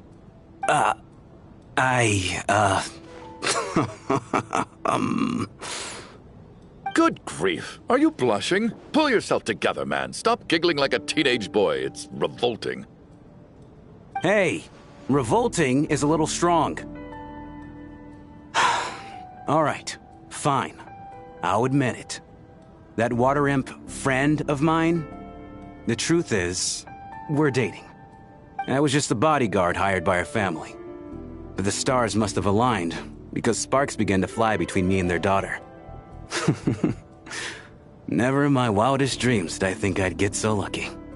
We don't need details. Just get to the point. Okay. I'm just a little hesitant to reveal her name, that's all. You know how it is. These are delicate times. Even with me to protect her. If word gets out that she's dating a human, both the Fae and human factions will give her a hard time. Really? Wait, no. That can't be. Huh? Shram, what the devil are you talking about? Why is everyone looking at me like that? Surely you can understand where I'm coming from. Delicate times? Factions? Yes? You know, the Civil War? Last time I checked, the Fae and the humans were still at each other's throats. If I'm not mistaken, the last significant civil war in Snezhnayan history was over 400 years ago, when Her Majesty the Tsaritsa had just taken the throne and was consolidating her reign. What do you mean, 400 years ago? What's going on here? Is Shram from the past? All right, Mr. Mitya, you win this round. As far-fetched as it is, it appears that your theory may be correct. I'm just as amazed as you are. I didn't even believe it myself, to be honest. Is someone going to explain what's going on here? From the look on your face, you figured it out too, haven't you, Traveler?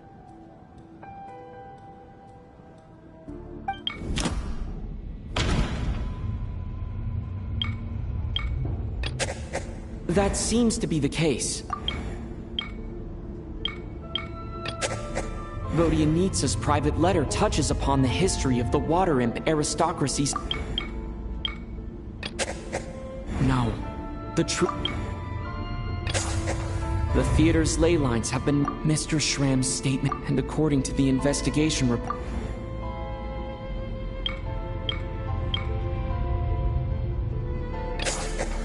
for some unknown reason, that must be the immediate reason why the ticket count doesn't match the number of people present.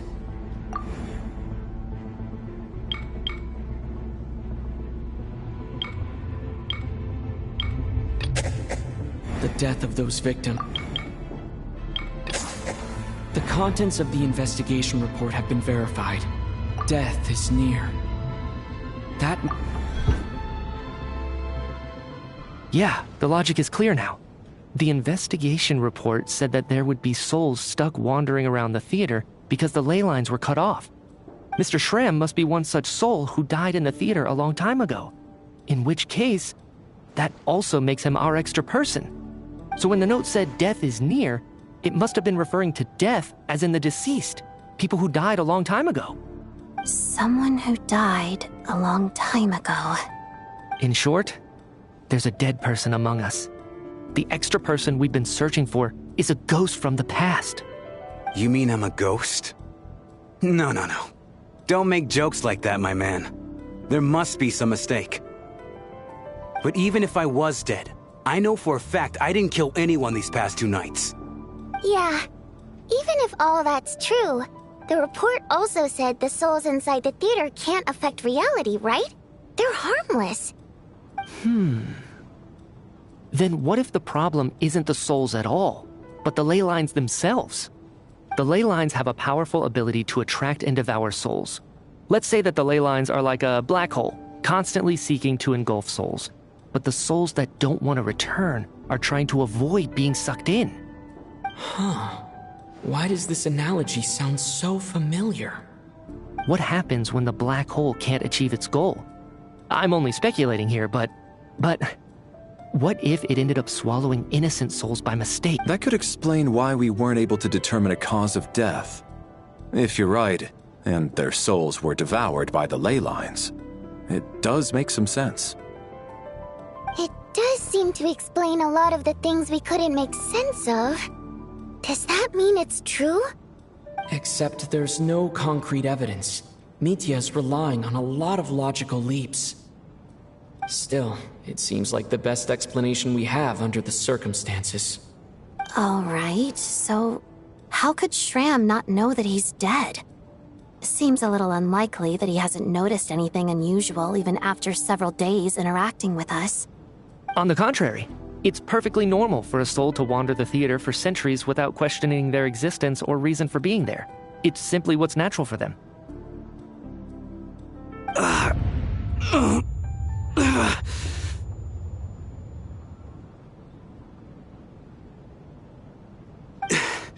You know what, Mr. Brainiac? I think you might actually be right after all. I'm trying to remember and...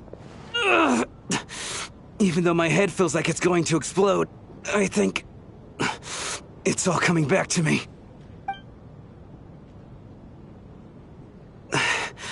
I was the one who didn't want to remember my own death, so I forced myself to forget.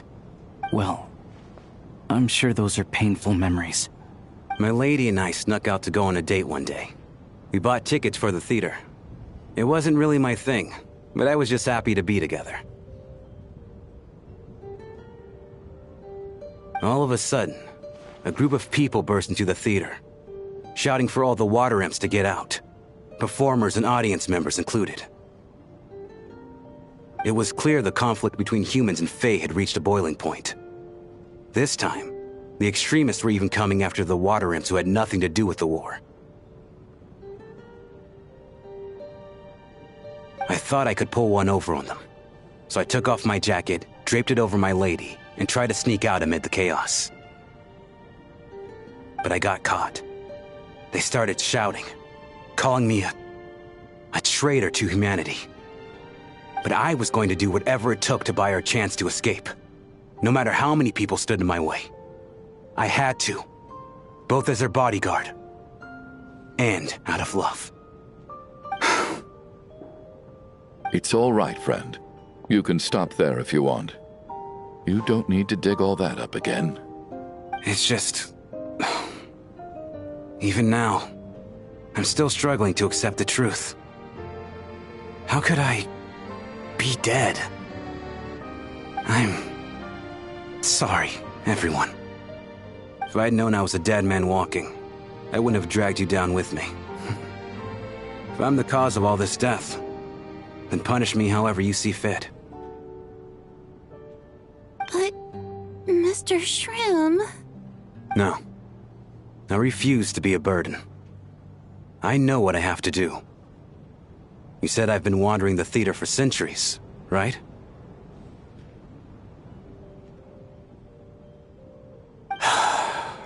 I guess it's high time I got a breath of fresh air. Out there, I mean. I'll leave this place and take all this death with me. Go out on my own terms. Mr. Shram, I'm sure we can figure out a different course of action. My good sir, we both know I'm not supposed to be here.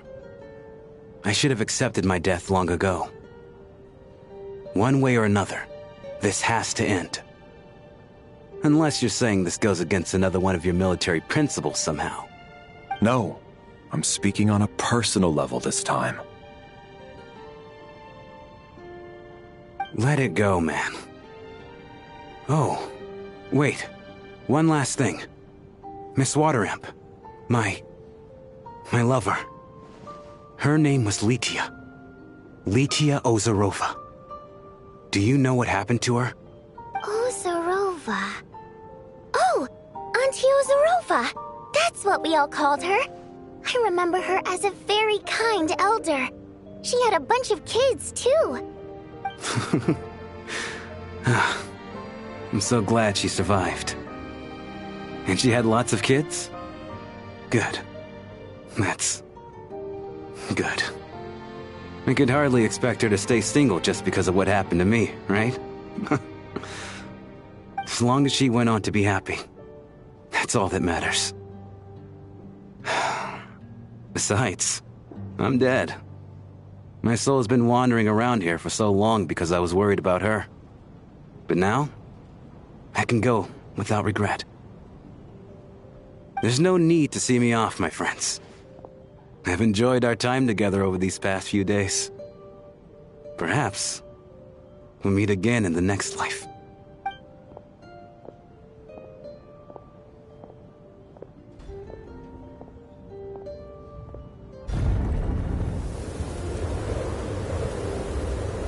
Take care, my man. I knew Mr. Shrim was already dead, but I still feel so sad. Death is cruel, no matter how we might try to make sense of it.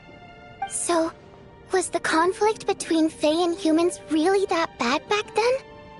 I was only little, so I don't remember much. It's terrible to think that so many innocent people had their lives turned upside down. Even the historical records about that time period don't say much about it. All people know is that the Tsaritsa founded the Fatui, drove out most of the Fae aristocracy without explanation, then used her terrifying power to suppress the humans. It seems to me like the Tsaritsa chose to make herself the enemy. She downplayed the conflict, directing whatever animosity both sides had for each other at herself instead. That's also why, despite how brutal the conflict was at the time, there hasn't been much lingering tension between humans and Fae since. Things have been fairly harmonious for the past few centuries. So, the Tsaritsa banished the Fae to protect the Fae living in the city? She offered herself up to be hated in exchange for peace. Maybe it's not quite as bad as it sounds. I don't think Her Majesty is too concerned if mortals hate her or not. And besides, there are very few who truly do. All this time, I had no idea. All right. If Mitia's theory is correct, then I think we can consider this matter settled. Let's all take a break.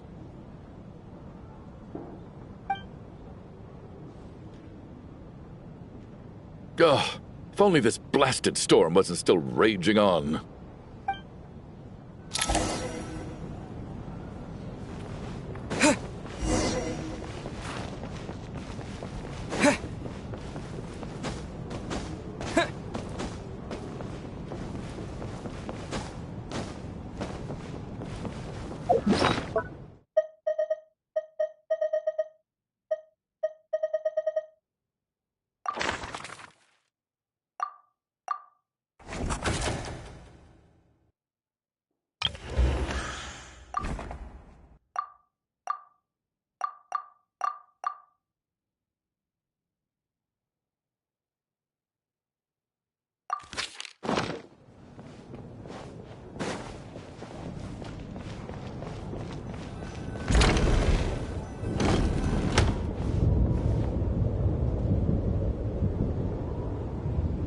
Looks like now we can just rest until the snowstorm stops.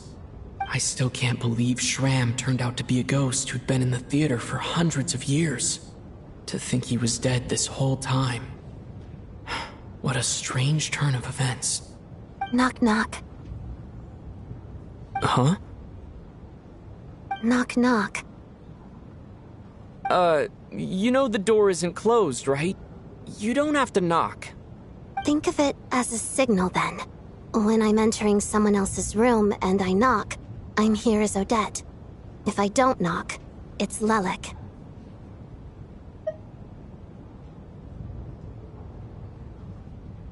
Thanks. So, why did you come to find me? Is there something I can help with? Vodyanitsa said you knew about my secret identity from the start. But when everyone was discussing who Lelik could be, you were worried that revealing what you knew would be unfair to me, so you kept it to yourself, right? Yes, I'm extremely grateful for that. It's nothing. I mean, you didn't hold what happened with Signora against me, so I should thank you for that as well. Actually, there's something else as well. I found myself in a situation similar to the one you were in when you helped conceal my identity. So I thought I'd come and ask you for advice. It's about Mitia. Before all of this, the last time I saw him, He was dead.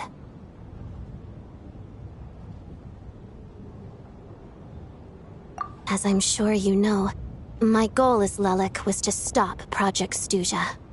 Well, when I found out the tech lead for the experiment behind Project Stuja was Mitya, I immediately started planning to track him down and threaten him to back out. I often saw him around the theater, but I soon concluded that making my move there would risk exposing my identity.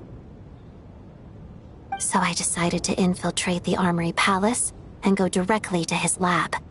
That way, the threat would be much more effective. Well, I suppose there was a bit of luck involved.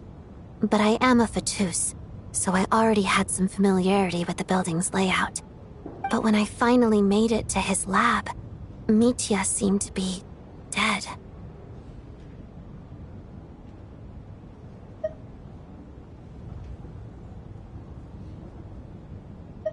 I checked his breathing and his pulse.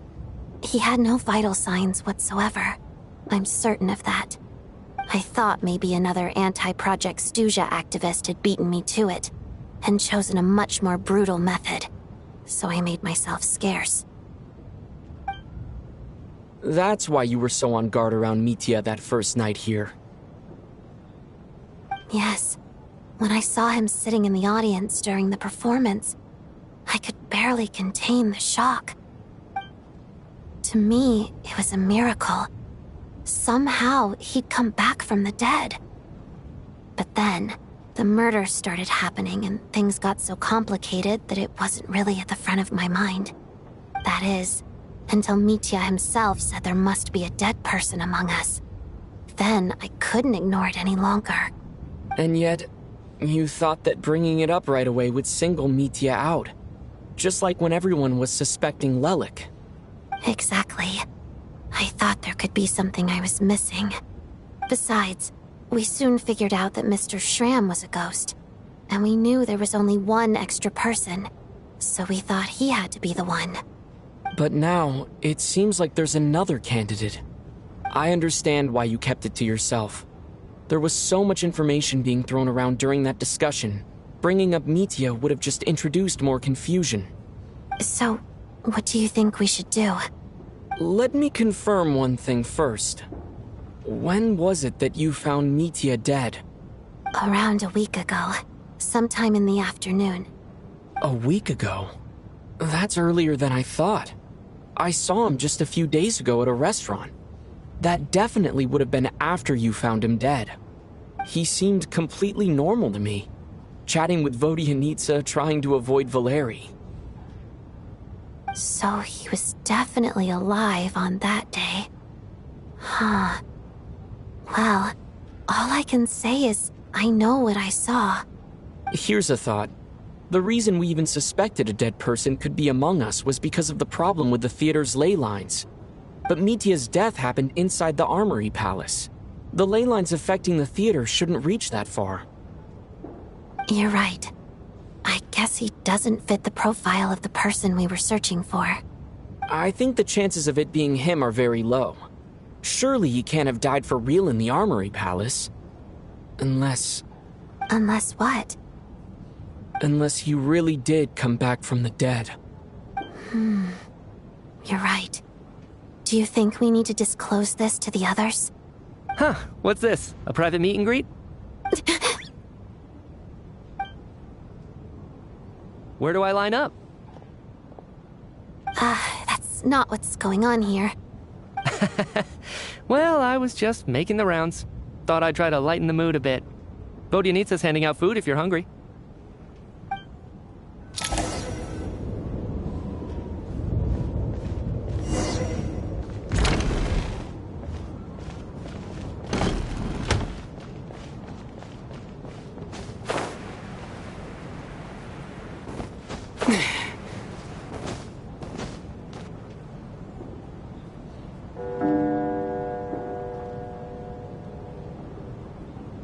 What is going on with this storm?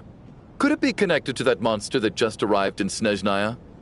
I almost hope it is. Her Majesty the Tsaritsa left to vanquish that beast herself. We just need to wait for her triumphant return. Do you think people still feel the cold after they die? I'm wondering about Shram. Oh, maybe we should have given him a coat before he went out there. Death itself is cold, isn't it? I'm sure the storm will embrace him. Well, I hope he has a safe journey. I'm going to miss him, I think. It's not like we can blame him for Rampana and Kulish's deaths. Thinking back on it, we barely made it out alive ourselves. Once we get out of here, how are we going to explain what happened to their families?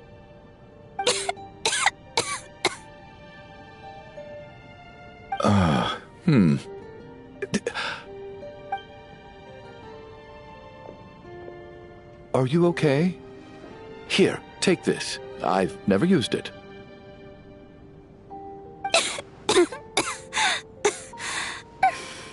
Thanks. Look who's Mr. Nice Guy all of a sudden. Is it because Tonya stood up for you this morning?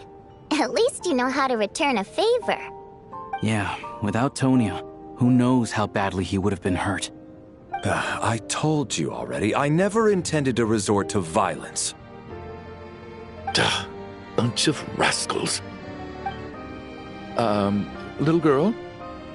I was rather surprised when you spoke up for me this morning. I didn't think I had many admirers here, so, thank you. Oh, no need to thank me. I said some bad stuff about you too. I've been, too embarrassed to admit it, but, you remind me a lot of my daughter. So kind to everyone, but never lets her old man off the hook.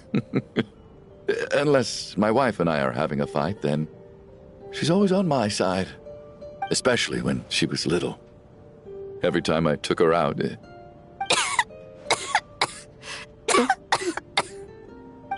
All right, easy now.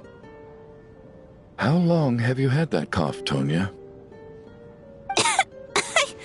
I don't know. It's probably been a while. I'm fine. Are you taking anything for it? Yeah. I'll be fine once I see my brother. He's gonna pick some frost fairy flower leaves and brew a tonic for me. I'll feel much better once I drink that. I see. That's good to hear, then. We should probably discuss arrangements for tonight. Now that the deceased has left our midst, there shouldn't be any more incidents. However, out of an abundance of caution, I'll keep watch. Shouldn't we take shifts? I can take one if needed. No need. I managed to get a nap in earlier, so I have plenty of energy right now. After all the tension of the past few days, everyone else should just focus on getting a good night's sleep.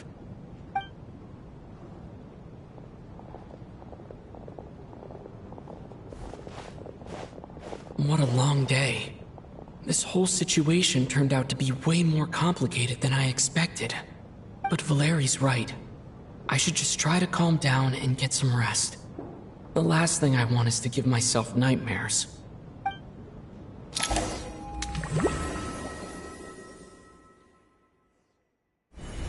He's awake. He's awake! Get over here, you big lug, and take a look. If you must call me something, call me Mr. Door. The Black Mist is coming.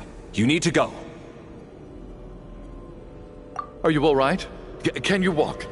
We just got attacked by monsters on our way up. That Mr. Door fellow protected us. He just seemed to come out of nowhere.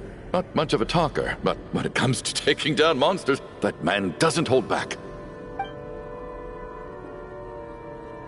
Curses! The Black Mist is catching up to us. We need to keep going. Mr. Door, I don't believe I've ever seen you around here before. Why is that? There's no need to try to get to know me. I'm just Mr. Door. I have to find... Mr. Door! I'm looking for trouble! Get rid of them! I can just push these ones off. Well, anyway, we're lucky to have you here. Thanks for saving us earlier. No need to thank me. This is where my duty lies. Let that!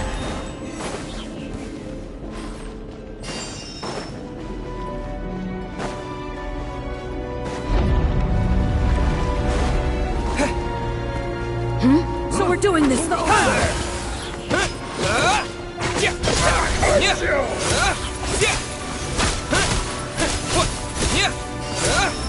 Oh, remarkable work, Mr. Door. If I had your muscles, I'd do the same.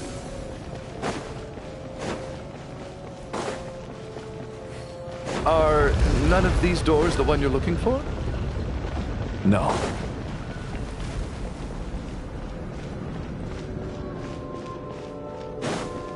Encase! Fighting frog! Come no closer. Oh, goodness me!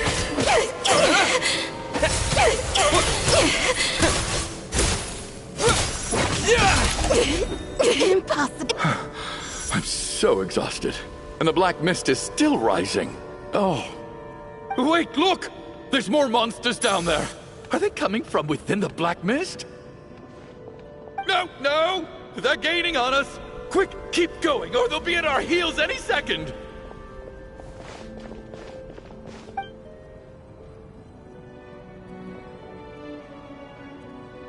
Mr. Door, what are you doing? We need to get out of here. They're coming! Found it. This is my door. What? You mean you're going to stay here? I am a door. This is where my duty lies. No! You saved us. We can't leave you behind. You must keep going. A door can only keep things out for so long. You must make haste. But... Oh, you're right. Let's go. We can't let Mr. Door's sacrifice be in vain.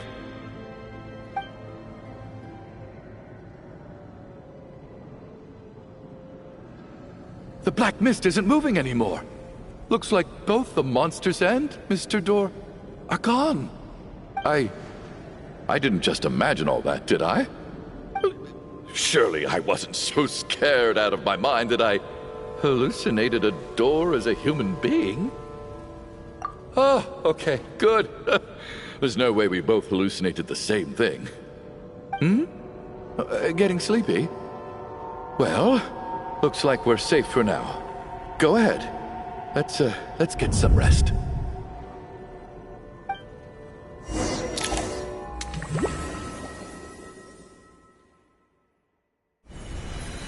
What time is it? Is it morning? I think I had a nightmare. I guess everyone's still asleep? These past 2 days have been exhausting. Valeri's keeping watch though, so he's probably the only one awake. Valeri?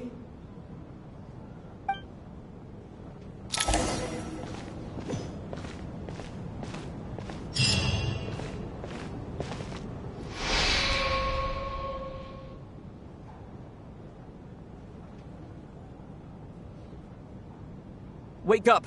Everyone needs to wake up!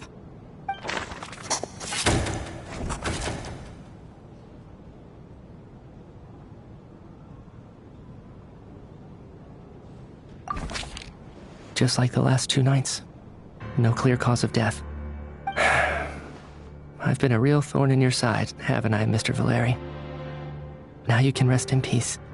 But for me, life will be all the duller for not having to run away from you, my friend. How's Tonya? Is she okay? I just checked on her, and it doesn't seem like anything serious. She's just exhausted from the past couple of days, and she's still recovering from her illness. We should let her sleep a bit longer. That means Valeri was the only one who died last night. If Valeri was awake and keeping watch, it would have been impossible to kill him without waking everyone else up. That much is certain. This is so frustrating. Why has nothing changed since yesterday? I thought we already dealt with the dead person causing all this. Actually, one thing has changed. There's only one victim this time, not two. Does that mean...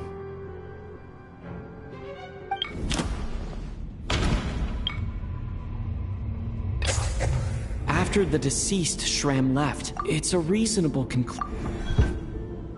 The number of people who die each night is equivalent to the number of... Exactly.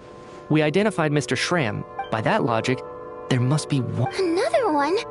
But there was only one... Having an extra person was definitely a cause for alarm. But being one person short isn't nearly as unusual. Someone could have left in the middle of the show, or made it out before the storm hit. One more dead person among us. If Mitya's theory is right, then it's just, at the time, we had no reason to think there was more than one dead person. If only we'd taken it more seriously as a possibility. Maybe this could have been avoided. I'm sorry. This is my fault. I had information that could have been helpful, but I held back. I should have brought it up right away. I'm partly to blame as well. I was too quick to dismiss Odette's concerns. What is this about? What have you two been getting up to behind my back? Sounds like there's some big news you've been keeping from the rest of us.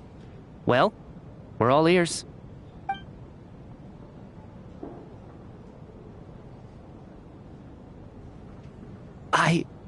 I'm the dead person? Wow, that's certainly news to me. Odette and I talked about it yesterday, but we thought it just wasn't possible, so we left it at that. Yeah, I don't blame you. If I'd been there, I probably would have reached the same conclusion. It just sounds too unbelievable. Let me just try and verify this. I just scoured my memories trying to think back to the afternoon Miss Odette mentioned. But I honestly have no recollection of dying. That's where I'm different than Mr. Shram. Having seen Mr. Mitya a few days ago myself, I also find it hard to believe he could be the other dead person among us. Well, if it isn't Mitya, then who? Do we vote on it? If you don't mind me asking, Traveler, I believe you mentioned that you know Tonya's brother. Had you ever met her before all this? No, never. Wait, are you saying... Now just 1 minute. I know where this is going. You can't just randomly point a finger at anyone you want. You're in the hot seat, and all of a sudden you want to divert our suspicions onto somebody else? Trying to pick a fight, Mr. Chuganov? Whenever you open your mouth, all you do is attack people, and I've had enough of it. If you don't want to engage in a civil discussion, you can shut up. You little brat! Did Mitya ask about Tonya because he suspects her? I suppose I only identified her by age, and nothing else. Could that mean... I'm just saying, you're going around casting suspicion on people for no reason. How could Tonya be dead? I can vouch for her, if nothing else. I've seen her before. She's the sister of that Harbinger, isn't she? The one called Child. Oh, really? You're telling the truth? Since being here, I don't think I ever mentioned she was Child's sister specifically. Does Chuganov actually know her? If Chuganov can vouch for her, then it can't be Tonya either. In which case, it seems unlikely that there's another dead person among us at all. Miss Odette, could you go over that afternoon with me one more time, when you found me dead? No problem.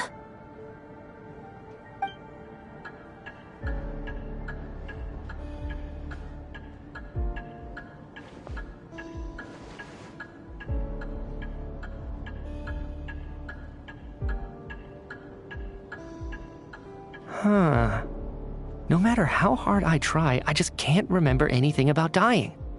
But I do remember something else. Miss Vojanitsa, during our last meal together, I told you how some of the researchers were suffering from temporary memory loss. Do you remember that? Oh, yeah. You said it was hindering the progress of your experiments. You thought they were just under too much stress or something. Right. And even though I don't remember dying that day, I'm pretty sure I experienced something like amnesia. Some of my memories from that afternoon are missing. Are you suggesting you're missing the memory of your... Of course, how am I only just realizing this? Humans aren't necessarily aware of their own death. You mean being silently assassinated, or dying in your sleep? Situations like that? The researcher's amnesia. Suddenly it all makes sense. I must thank you, Odette. I think your perspective just helped me reach a breakthrough on a series of issues that have been troubling me for quite some time. All right. It's decided then. I'll be the one to leave today. Oh, leave? Hey, wait a minute. Aren't you rushing into this? What if you're wrong? You'll pay with your life. Come on, kid. Aren't you gonna fight for your life? This seems like a rash decision. I have other reasons beyond what's been discussed. In fact, thinking back, I remember during Miss Odette's performance, while I was sitting in the audience stalls, a brilliant new idea for my research popped into my mind. But then, my train of thought suddenly cut off. I can't remember it now at all, and I didn't take any notes. I guess that must be another instance of temporary amnesia. No. Hold on. I see where you're going with this. You're suggesting that each instance of temporary amnesia is a death, right? There's a glaringly obvious flaw in that idea, no? How can one person die so many times? I believe Miss Odette's account. During the period where my memory is blank, I must have been either dead or in a similar state. All it would take is for the same thing to happen in the theater, and I would come under the effect of the ley lines in this vicinity. This increases the likelihood of me being the deceased, does it not? But... There's no evidence to suggest that anyone other than me is a candidate for the deceased. So allow me, as a scientist, to treat this as an experiment. Please relax, everyone. I don't think things are as bad as they may seem. If I really am the deceased, then to leave the theater will be a relief for me. If, on the other hand, I'm still alive right now, well, apparently you've all witnessed my resurrection recently anyway. Who's to say I won't return from the dead again this time? Mitya's right. This is the only thing we can try right now. I think he's deliberately downplaying the gravity of the situation, though. He probably doesn't want to burden everyone. What is a scientist if not someone who gambles on experiment after experiment in an attempt to obtain the truth? With this snowstorm, the ley line phenomenon, ghosts of the dead, and my amnesia, we've been paralyzed by not knowing and powerless to do anything about it. It's a terrible feeling. But if I do get resurrected, you can be sure that I'll come back with the truth of all this. Just you wait.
Poor Mr. Mitya. I didn't even get to see him one last time. Maybe it's a good thing that you weren't there to see it. It was a hard thing to watch. I hate goodbyes. Why does it feel like everyone around me is slowly disappearing? Not just in here, I mean. In the outside world, too. Maybe it's the realization that, at the end of life, everyone has to face it alone. Come to think of it, the main reason we're still alive right now is pure luck. Each morning here, for every one of us, there's the chance that we might not wake up. You could take it a step further and say that the same is true outside, too. Who can never be 100% sure when they drift off to sleep that they'll open their eyes again in the morning? If I make it out of here, I'm going to cherish every moment that I'm awake and live without any regrets. Without regrets. I feel like a strange sense of anxiety has been quietly growing inside me over the last 2 days.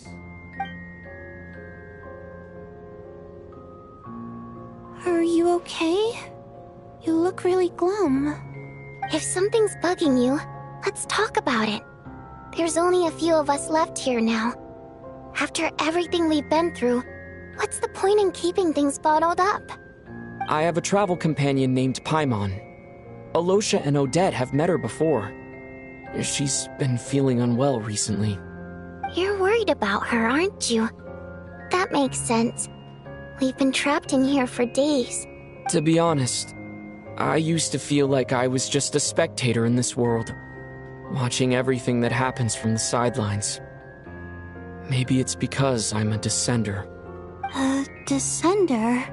But with Paimon by my side, over time, I slowly felt my connection to this world growing stronger. She loves eating, sleeping, and having fun, but she's also a great guide. It's her authenticity that makes this whole world feel more real for me. Over the last few days that we've been apart, I've often caught myself wondering, what would Paimon say if she were here right now?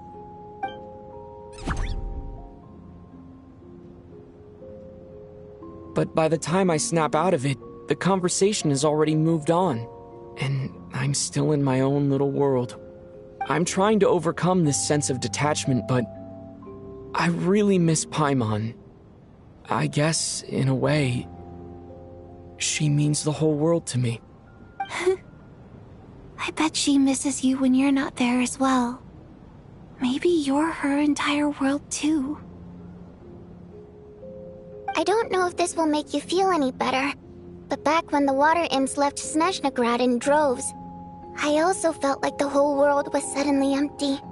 I could be surrounded by people all smiling and having fun, and still feel completely separate from it. So, I totally understand how you feel. Later on, I started to think, maybe accepting the fact that our loved ones won't always be with us is something that takes a lifetime.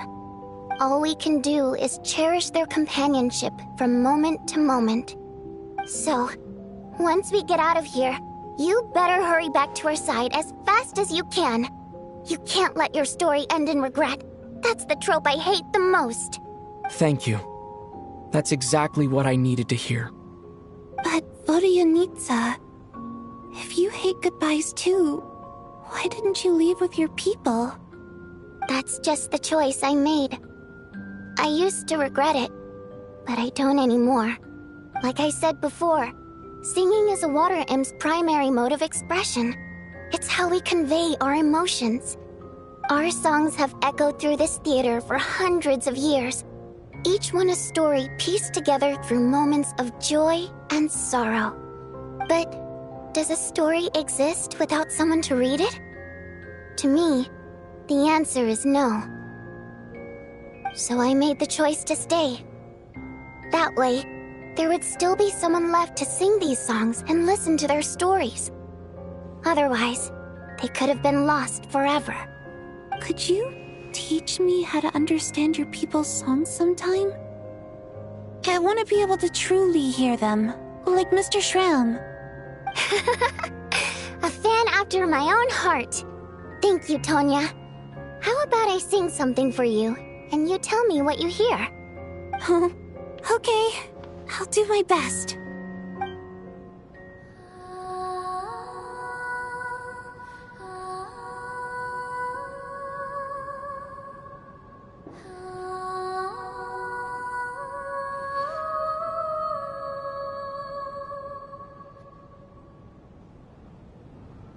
I've never heard that one before. I feel like I can hear a sense of longing somehow. I wonder why that is. color me impressed, Tonya. You're a keen listener. Most people can only tell if a song is happy or sad. I didn't think you'd be able to pick up on such specific details. So, what's the song about then? Come on, tell me. I've actually never performed this song in the theater before, because it has more of a ceremonial purpose for our people. It's not meant for the stage. It means something like, "May those we have lost watch over us, and follow this song back home in the night, so that we might be reunited once more." No wonder I could hear that sense of longing. You sing it for loved ones who have passed away. I hope it reaches them. It's getting late, Tonya, and you're not well. We should all turn in early. I suppose there's no reason to keep watch tonight. Okay. But, before I go to bed, could you sing that song a couple more times for me, Vodianitsa? Of course. Anything for my #1 fan.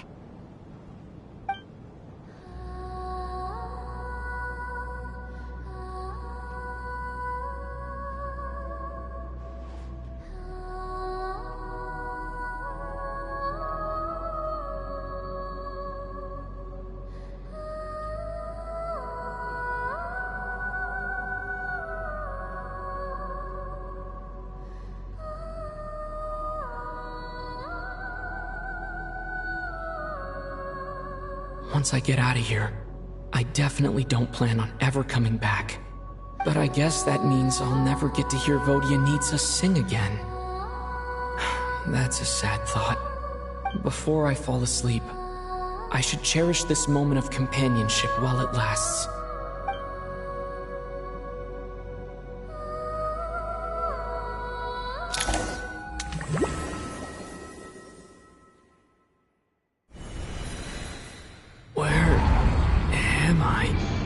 It's so dark in here, and I feel kind of dizzy. Am I alone?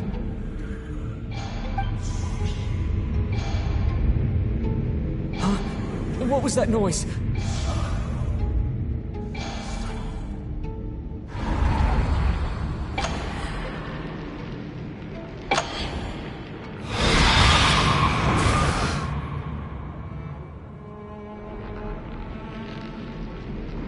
Return, O spirits. Fulfill your oath of protection.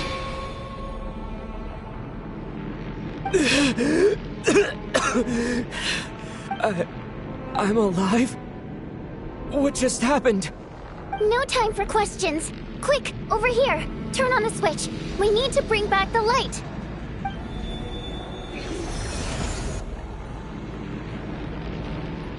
All right, we're safe. The spirit just now is called Night Prayer. The light subdues her, but she'll attack without a second thought in the dark. Sort of. I know it's hard, but you can't let this place go dark, or she'll kill you again. Yup. Luckily, I was here to resurrect you. Otherwise, that'd have been a real bummer. A bit more than a bummer, I'd say. Wait, so you have the ability to resurrect people? Sure I do. I'm your guardian spirit after all. I specialize in soul recall. Oh, it's nice to meet you, by the way. Thanks. It's nice to meet you too. Alright, there's no time to waste. The black mist is already catching up. We need to avoid it at Night Prayer at all costs. Come on, let's go. We need to reach the next switch before the place gets too dark. If we bring the light back, Night Prayer won't be able to get to us. Sweet, sweet light! It's back! Shh! It's Night Prayer. We need to move quick, but don't let her notice you. Look out!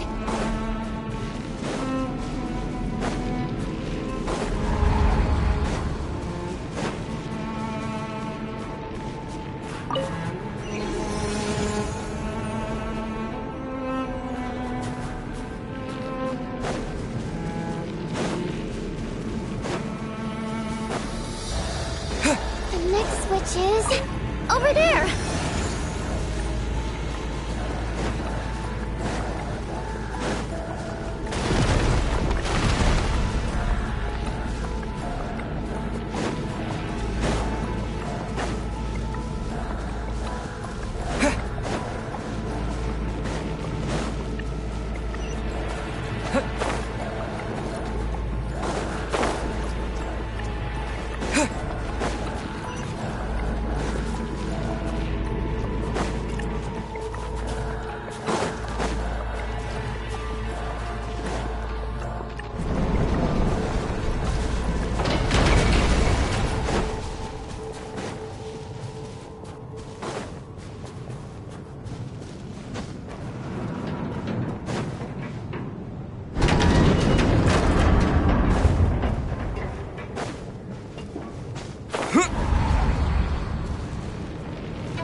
Here too.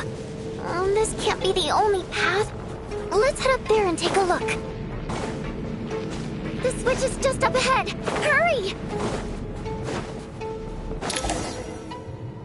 It's too dark. We're not gonna make it. Come on, faster!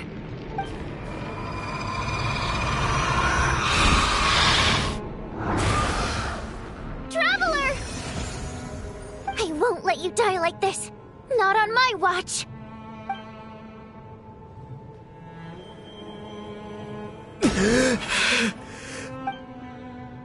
Even though it's not permanent, dying is definitely not a pleasant experience. Great. You're back. Yeah, thanks to you. Time for you to get out of here. Quick, before the light runs out. What about you? You're not coming with me? I can't. I've already been used up. A guardian spirit's skills are finite. I can only resurrect someone so many times. I might not look any different, but my essence has been exhausted. Now, I will slowly start to fade away. I can go no further. The black mist is where I belong. It's okay. Why didn't you tell me sooner? Because it wouldn't have changed anything. That knowledge would have just burdened you. And a guardian spirit's role is to protect. But... Go. Now, before it's too late. I already hear night prayer approaching.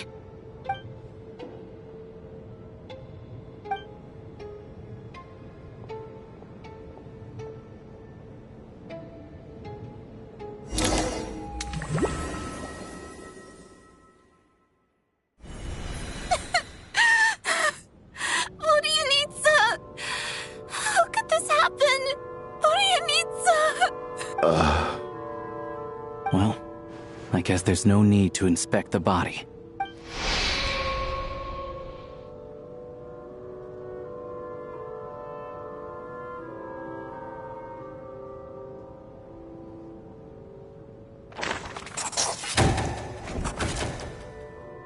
This wasn't supposed to happen.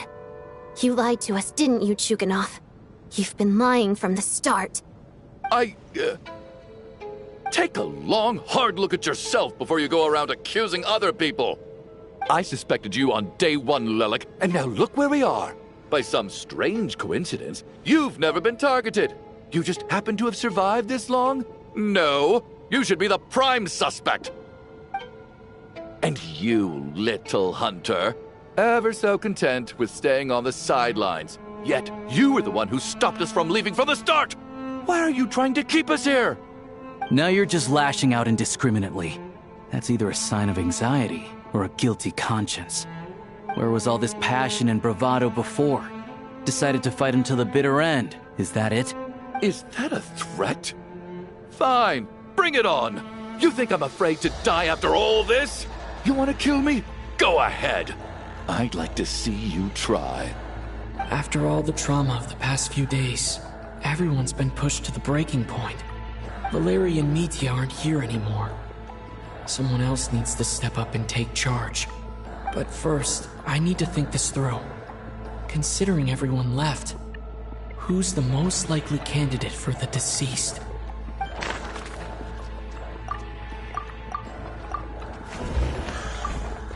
Of those who remain, the only person we've never met before is Tonya.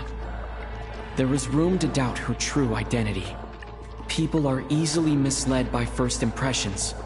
Now that I think about it, Child's sister was in fact a label I imposed on her due to my own assumptions. But Mr. Chuganov vouched for Tonya's identity yesterday, with basically no other possibilities left. Could it be?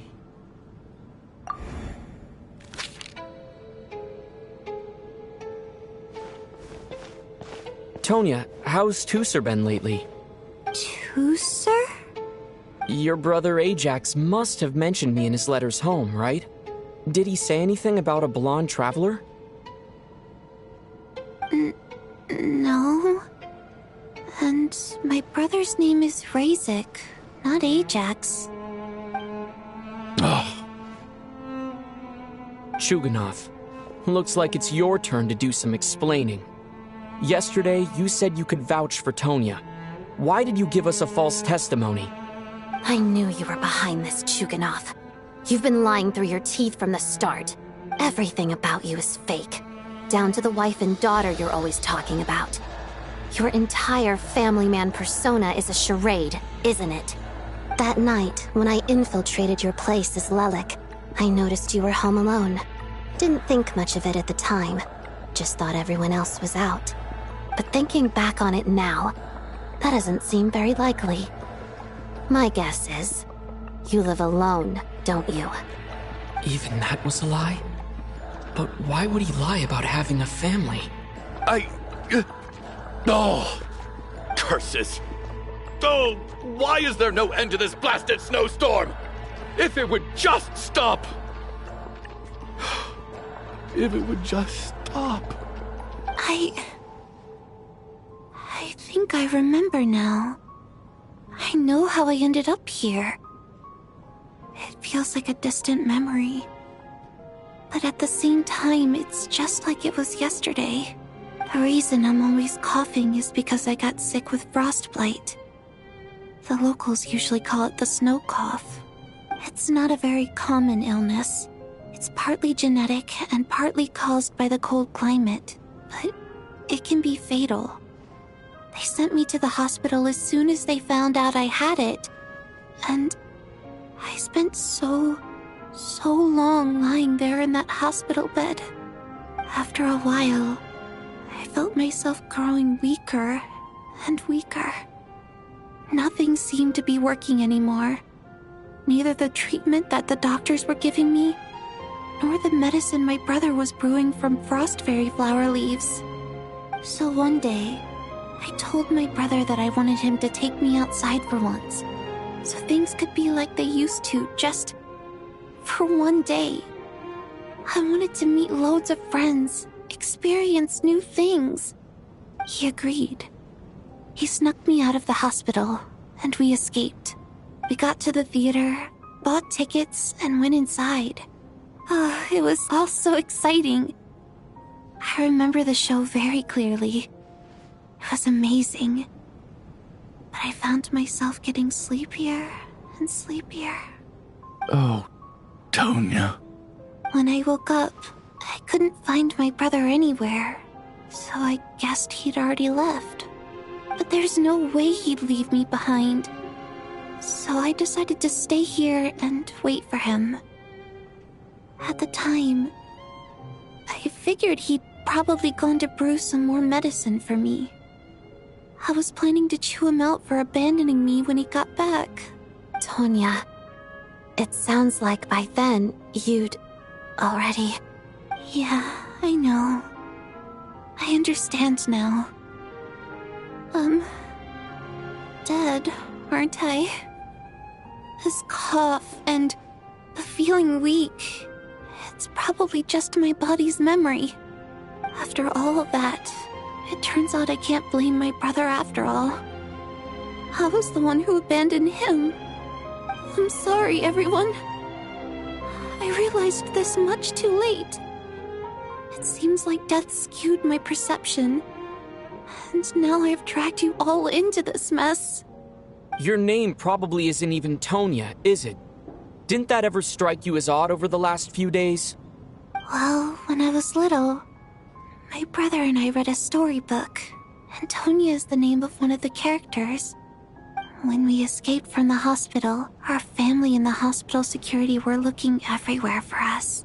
So when you first approached me and said my brother had sent you, and called me Tonya, I thought he must have chosen a fake name that only the two of us would know. Because he was afraid of getting caught. No. It seems like that was just wishful thinking. At least your memory of death isn't painful. That is a small comfort. Now it's your turn, Chuganov. Talk to us. I believe no lie is ever told without a reason. You're right. I was lying. I happen to know that the Harbinger child and his sister Tonya managed to get tickets, so I lied to you and pretended I knew them. And yes, I was lying about my family too. The truth of the matter is, I lost them a long time ago. I just refused to accept reality. And now I've spent the second half of my life living a lie. I'm a joke. My daughter's name was Iskra. And before you ask, yes, Iskra, as in Iskra Manufacturing Plant. She also died from the snow cough. She was just 6 years old. If she were still alive today, she'd be around the same age as little Tonya here. After Iskra passed, my wife couldn't bear to face those memories either. So she chose to start a new life without me. One day when I came home from work and saw the empty room, I felt like I couldn't breathe. Subconsciously, I started to imagine that they were still there. I soon discovered that this was the only thing that made me feel any better, so I just embraced the delusion. Nothing more than a pathetic means of escapism, I know. But at least it's not a crime. So explain your false testimony, then. The night before last, when I was chatting with Tonya, she mentioned that her brother would brew medicine for her from frost fairy flower leaves. Combined with her various symptoms, I suddenly understood everything, including the fact that she was deceased. The snow cough used to be an incurable illness. I would pick frost fairy flower leaves to brew medicine for Iskra too. It took hours and hours on the stove. But the year after my daughter passed away, the jester of the Fatui announced that a cure for frost blight, also known as the snow cough, had finally been developed. It turned out that all previous treatments were completely ineffective. No better than random concoctions. That was the final straw for me. I just couldn't take it anymore. Just one more year. One more year, and everything would have been okay. So, more than anyone, I know full well that in this day and age, no one in their right mind would still be using frost flower leaves to brew medicine for the snow cough. Poor Miss Tonya, therefore, had to have been from an era when snow cough was still a terminal illness. So, you projected your daughter onto her? Even though you knew she was one of the dead? That doesn't make any sense. You knew she was already dead. What did you hope to achieve by protecting her? I just don't believe in your crackpot theories. Nor do I approve of your actions. How can you just declare a living person dead and throw them out into that snowstorm? Nitia's gone. My good buddy Shram's gone. And now it's Tonya's turn, isn't it? The others I can make my peace with, but little Miss Tonya, here she is, standing right in front of us, alive and breathing, and fighting her own battles. Yet you're quite happy to say she's dead? I just want her to live. Once this snowstorm is over, The very moment it stops, I'm going to march out that door and find someone who can fetch the very best medicine for her snow cough. I'll be damned if I'm gonna let you cast her out into the snowstorm before I have the chance to cure her. Not again! Not this time! Not when the cure is right within our grasp! I'd never be able to forgive myself. Mr. Chuganov, stop. I can't let you do this. Tonya. By the sounds of it, you've known I was dead since the night before last, right? I really liked Mr. Valeri, Mr. Mitya, and Miss Vodoyanitsa. And now they're all dead because of me. I'm not happy about that. The reality is, you've been trying to fight your own demons through me. But all you've really done is trap me inside your delusion along with you. No! Listen to me. I want to save you. I do! Well, at this point, I'm quite sure that I'm dead. I don't need to be saved. The time I got to spend with all of you is more than enough for me. Despite all the bad things that kept happening, I got to meet so many interesting people and spend so many days and nights by your side. Since the day I escaped that hospital until now, this has been an adventure I never even dared to dream of. I'm very fond of you all. If it were only possible, I'd trade my soul to bring back the ones who died. If it meant things didn't have to end like this. And that's why I'm not fond of you at all, Mr. Chuganov. I'm sorry. It's them that you owe an apology to, sir. Not me. Well then, I suppose this is it. It's time for my adventure to end. I've caused enough trouble. You're leaving already? It's still early. Don't you want to stay a little longer? No thank you. Oh, and by the way, my name is Patashka. It was nice meeting you all. Feels strange that we're only being properly introduced now that it's time to say goodbye. Patashka.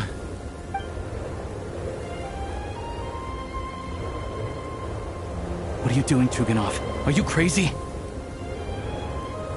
Let me leave. I can't keep lying to myself anymore. In your dreams. Don't think you're getting off that easy when you had a hand in the deaths of so many people. The Fatui have honed quite an array of enhanced interrogation techniques since they were founded. Once we're out of here, Lelik will personally give you a taste of every last one.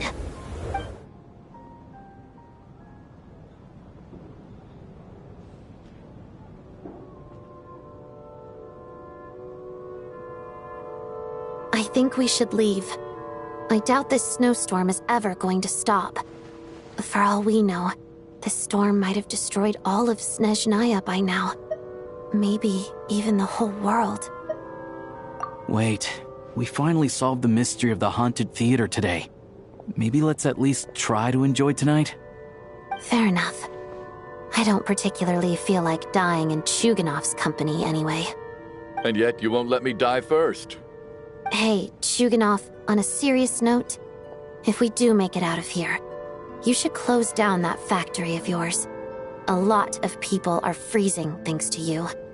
Is this really the time to be discussing my factory? All right, fine. I'll shut it down. Doesn't matter to me anymore. Am I hearing things? Or was that a knock at the door? There it is again.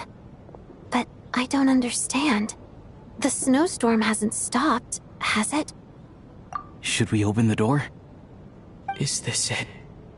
Is this nightmare finally over? If the last few days are anything to go by, I probably shouldn't be getting my hopes up. Whatever lies beyond that door at this moment, it could be something even more terrifying than everything we've been through so far.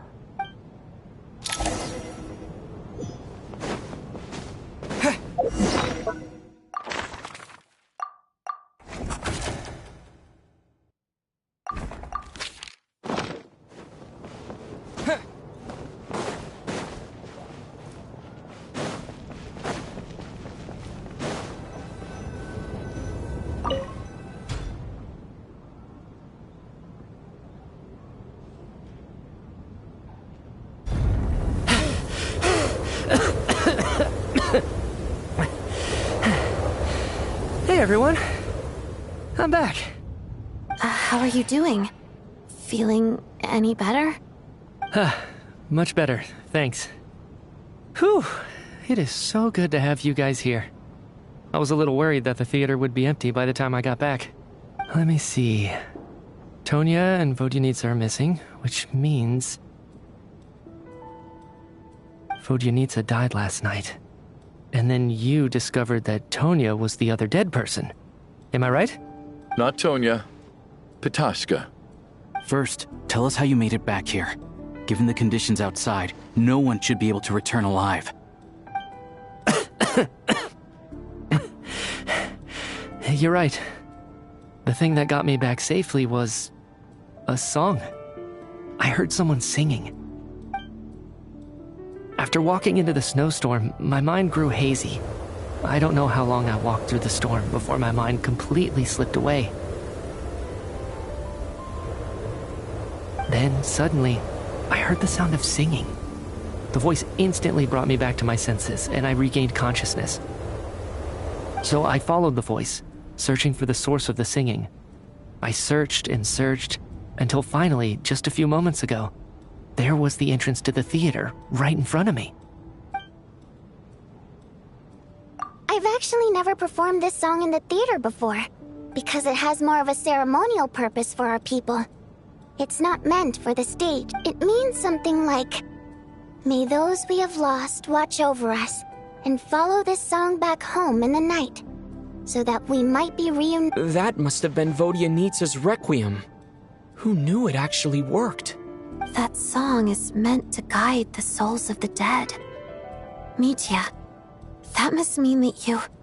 Huh. No kidding. Seemed like I guessed right then. This is what I've been so desperate to tell you about. When I first stepped out of the theater, I was still quite lucid. My memory of it is still pretty intact. I remember the outside world being completely different than what I'd expected. It was like this was a world where only the snowstorm existed. There wasn't a trace of any humans or buildings ever having been there. I don't know how else to describe it, except to say that it just didn't seem like the real world. And as for the Requiem, if I was guided here by Vodyanitsa's song, it can only mean that I must already be dead. And this is my soul, not my body. But I didn't experience a clear moment of death while I was out there. Nor do I feel any different now than before I walked into the snowstorm. You don't seem any different to me either. In fact, this is something I've been wondering about for a while now. If souls aren't physical, shouldn't they lack tangible form? Both Shram and Petashka were clearly deceased, and yet their souls didn't look or feel like ghosts at all. They were visible, tangible, no different than you or me. This raises a truly terrible thought. Is that really what Mitya is suggesting?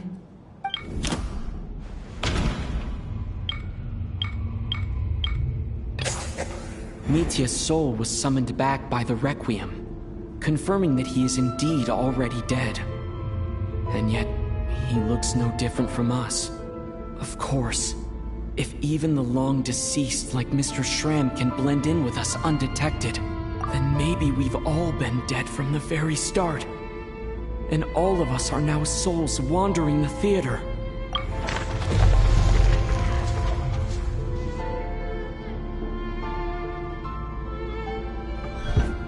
Yes. I think that this is probably the afterlife.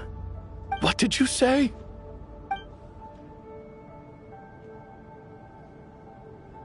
You heard me. We died in the theater. All of us did. But due to an obstruction in the theater's ley lines, our souls are trapped here, while an endless, infinite snowstorm rages outside. It's ironic, really.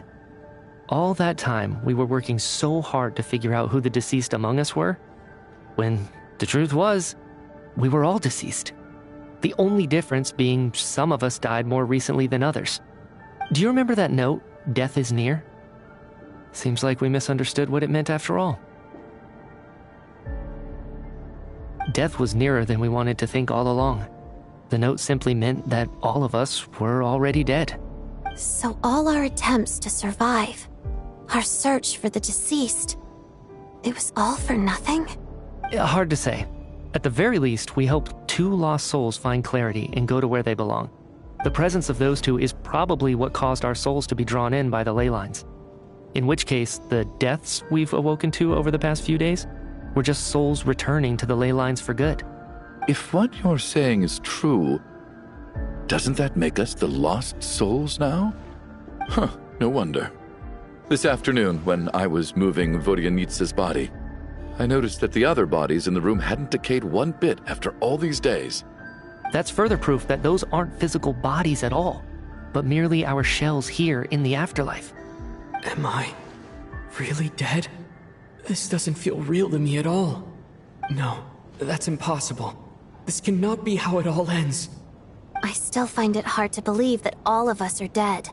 How exactly did we die in the real world? None of us have any memories of dying, right? Not even knowing how we died is preposterous. Good grief! Surely there has to be some reason. Exactly. It's hard to rest in peace when you don't even know how you died. It gave me lots to think about as I strode out into the snowstorm. I racked my brains trying to remember the cause of my death, the exact moment I died, the root of all of this, right up until my consciousness faded. Wait. Hold on.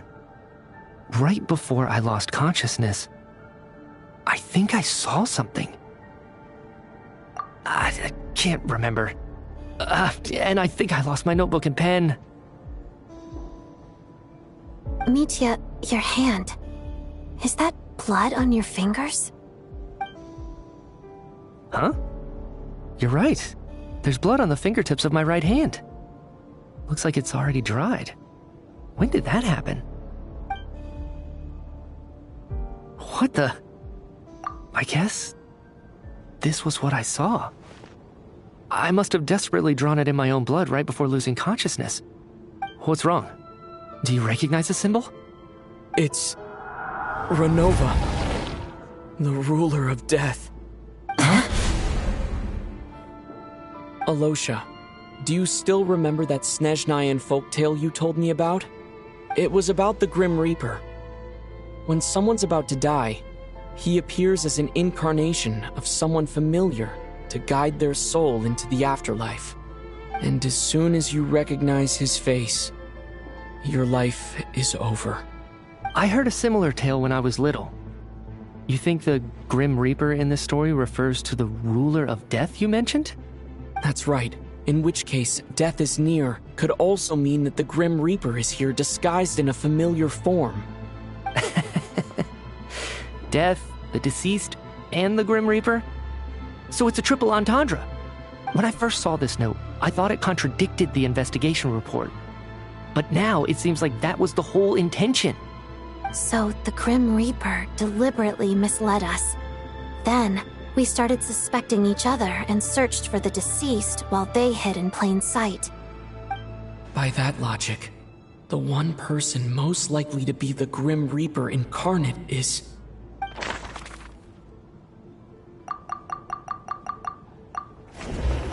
Identifying the Grim Reaper is a major decision to...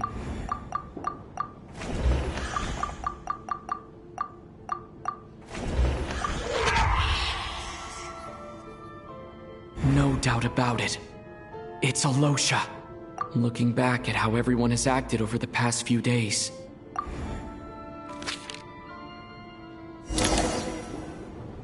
Is it you, Alosha? You were the first to discover the investigation report, and you had plenty of time to slip the note inside to mislead us. So? Surely you can't suspect me based on that alone. What if someone else found the investigation report first, slipped the note inside, and then put it back without telling anyone? There's no denying it. The note could easily have been slipped in much earlier than it was discovered. That's not all. I've also noticed that although on the surface, Valeri, Mitya, and sometimes I were the ones taking charge of the situation. Looking back now, even though you didn't say much, you were always subtly guiding everyone from the sidelines. What do you mean? You were the one who emphasized how dangerous it was outside and insisted we all stay here. it was also you who suggested that we all sleep in the same place. And earlier today, you tried to convince Patashka to stay. I don't understand why, but it was out of character. So, you didn't understand my intentions, and now you're assuming the worst. Seems pretty unreasonable if you ask me. He still won't admit it. Fine. Let's see how he responds to the most damning evidence of all. The biggest question I have right now is, if the Grim Reaper is impersonating Alosha, then where's the real Alosha? When did they switch?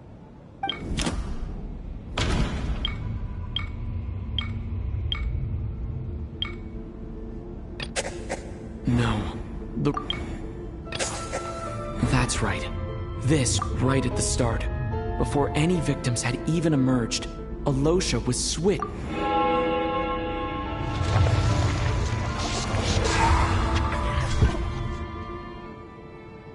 When all this began, right after the performance ended and the snowstorm began to pick up, no one suspected anything unusual. We just assumed we were snowed in. It wasn't until we discovered the bodies the morning after that we realized something out of the ordinary was going on. But it's clear now that the oddities actually started earlier than that, when Dimov walked into the snowstorm and never came back. Right. So Mr. Dimov was the first victim, not Sobolova and Torgov. And if we pinpoint that moment as the beginning of this incident, then one thing becomes clear.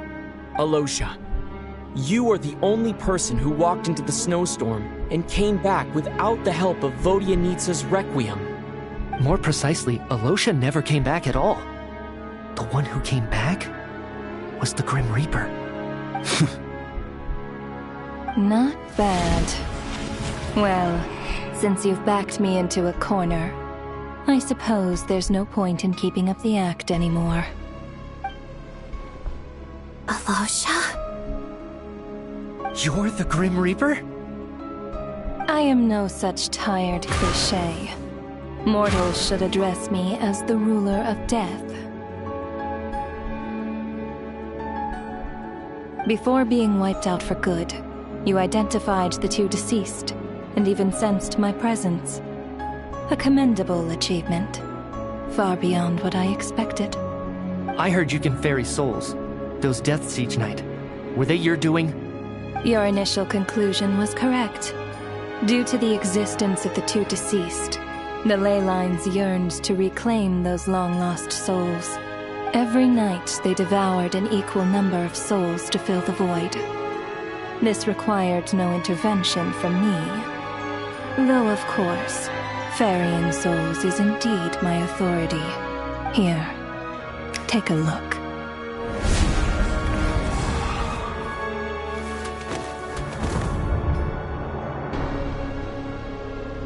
What are you doing?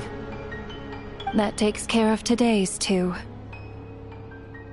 Don't get so worked up. You are already dead, and your souls must return to the ley lines. I know we're already dead. You murdered us, didn't you? Murdered? No. Murder is when mortals usurp my authority. Death is my jurisdiction. If I require someone to die, I need not resort to such laborious methods as murder.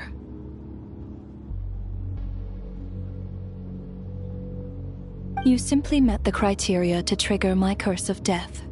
I know about the curse of immortality. So there's another death-related curse too? You cursed us? When? And why would you do such a thing?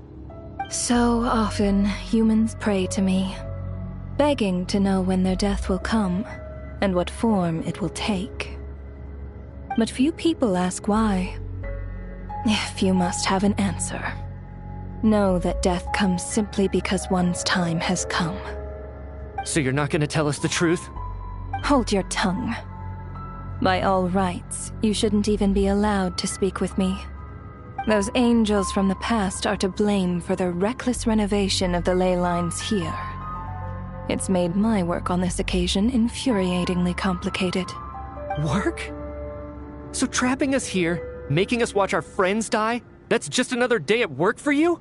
You clearly have a lot of questions. Fine. As a reward for your remarkable accomplishments over the past few days, I shall answer a few of your inquiries, provided they aren't too unreasonable. After the physical body dies, the soul must return to the ley lines for that person's death to be considered complete. My work encompasses the entire process of death, including, naturally, the guiding of souls into the ley lines, with which you are now so familiar. You must also be rather familiar with Natlan's Night Kingdom, I presume? It was I who supported the creation of the Night Kingdom. It provided a convenient means of guiding the souls of Natlan. Here, too, the ley lines connected to the theater underwent some modifications. The angels hoped to make them capable of accommodating the souls of some special creations. But this actually hindered their ability to accept ordinary souls to some degree.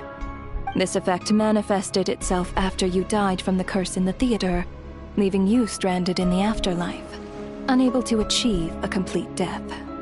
But if souls who die from the curse of death fail to return to the ley lines within a short window of time, they will miss their chance for good. Then, they will remain forever suspended between life and death, no longer subject to the authorities of either. So if you don't resolve this matter soon, and see all our souls return to the ley lines before long, we'll escape your control. Mitya is sharp. This must be what Renova was worried might happen, and the reason she got involved to begin with. But if you have the authority to guide souls, why didn't you just show yourself and get it over with? Why hide among us in the form of Alosha? You seek to understand the mind of a god. Very well. I'll tell you. This is a theater, and I decided I wanted to watch a show about death. That's why I encouraged you to take the events to the stage. I found myself getting quite immersed. I suppose the entertainment you provided makes up for all the trouble you've caused me by being so defiant in the face of death. There. Are you happy with my answer? Can't say I am. Really? But it fits the stereotypes you humans have about gods. Just moments ago, you were complaining about how infuriatingly complicated your work here has been. Work is work, I get it. There are times when it's a huge pain, but you just have to get it done, right? That's a rather unique perspective for a human. You are in fact correct. There is a pain point in this case.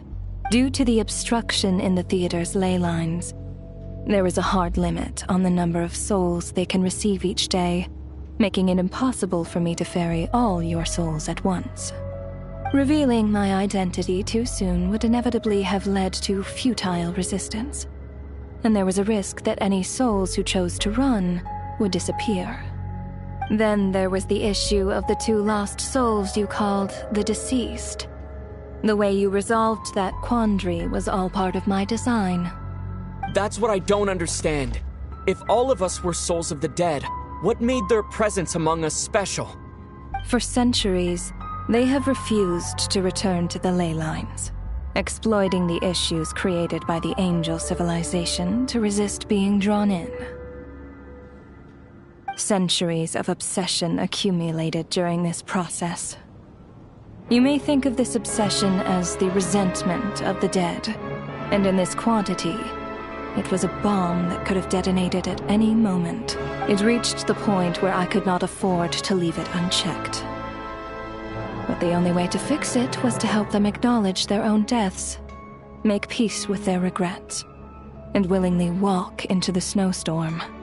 Only then, with my guidance, could they finally return to the ley lines. Otherwise, you would not like to know what the consequences would have been. I vaguely remember seeing Batashka, but in the most terrifying form. Was that in a dream? Is that what would have become of her if she hadn't returned to the ley lines? I see your dreams brought you many revelations. So you see, death in fact grants wisdom to mortals. Souls connect to all things in the world, and see the chain of cause and effect between them. It's nothing unusual. Anyway, giving psychological counseling to lost souls is not my strong suit. That is more of an angel's role.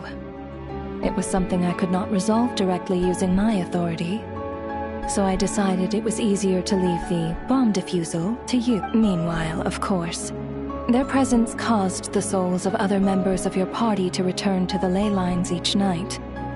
From where I stand, that was killing two birds with one stone. As both issues slowly resolved one another without me having to lift a finger, all I had to do was stay close by and keep the situation under control. Then use my authority to wrap things up at the end. And, of course, while I was at it, I thoroughly enjoyed watching this drama, dealing with death from a mortal perspective, play out on the stage. Sounds like you had it all figured out, Grim Reaper. I just did the math. You said there's a hard limit to the number of souls the ley lines here can receive each day. It's 2, isn't it? That much is obvious, even to a fool. It's time to review this whole affair. If the ley lines can only take in 2 people per day, I need to go over the deaths from these past few days again.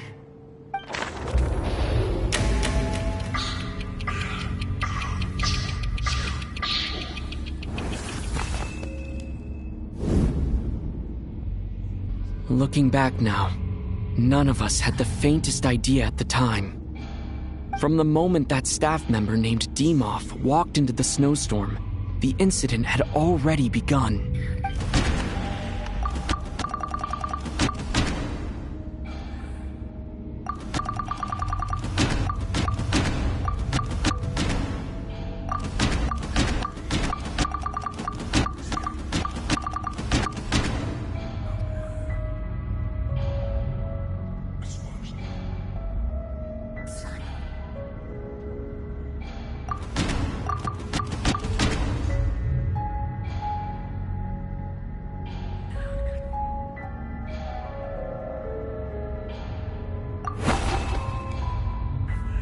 No. Let me go over this again.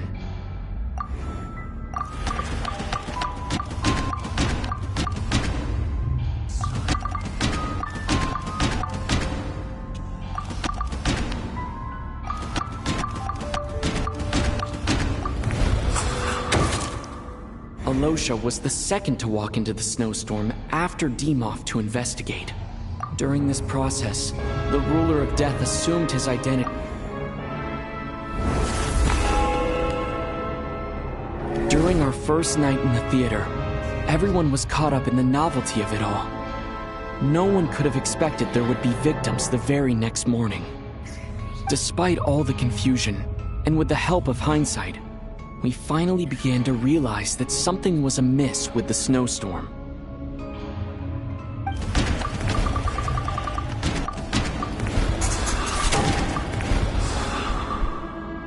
The ley lines devoured Torgov and...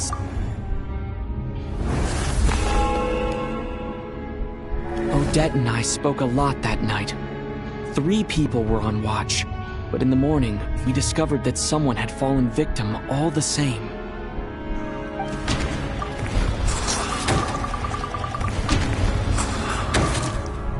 The deaths of Coolish and Rampana caused everyone to stop unexplainable phenomena. Later, we discovered that there seemed to be an extra person among us, and subsequently discovered the existence of the deceased.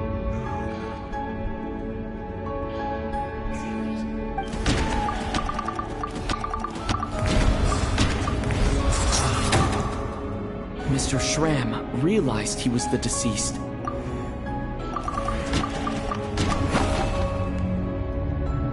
No, let me go over this again.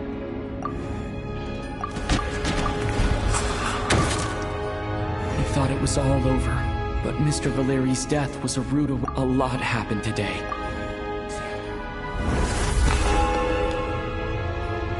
The fact that there was more than one deceased seemed to bring us back to square one. Odette revealed some information she had been keeping to herself.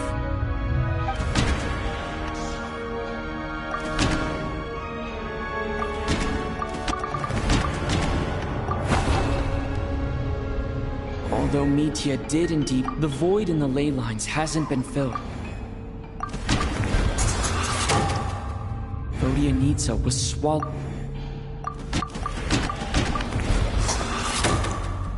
As it happened, Ptashka filled the void left by Mitya's return from the ley lines by walking into the snowstorm this morning.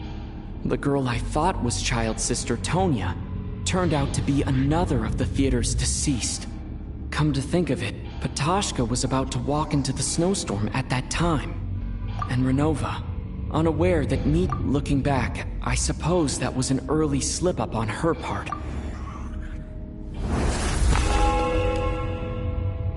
No one could have expected anyone who walked into the snowstorm to return. But just after nightfall, Mitya returned, bringing crucial information with him. Various truths began to surface, including that all of us were already dead, and that the ruler of death was here among us. Then, after revealing her true form, Renova callously claimed 2 souls.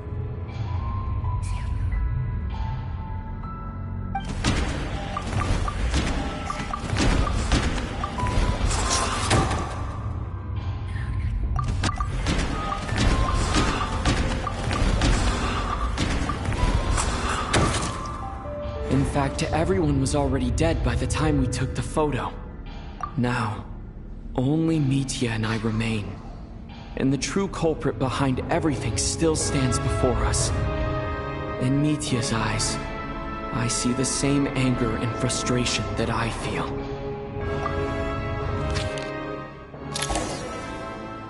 That covers everything. It's all clear now. Your work isn't finished here yet, is it? The Traveler and I are still standing here, safe and sound. The Water Imp's song threw things off a little, but it is of no consequence. The ley lines have already anchored your soul, and the first ray of light tomorrow morning will take you back. I, meanwhile, need to review my attitude towards the Water Imp race. So the reunion in the night that Vodyanitsa mentioned, I suppose that was never meant to be a permanent reunion. That just leaves you, Traveler.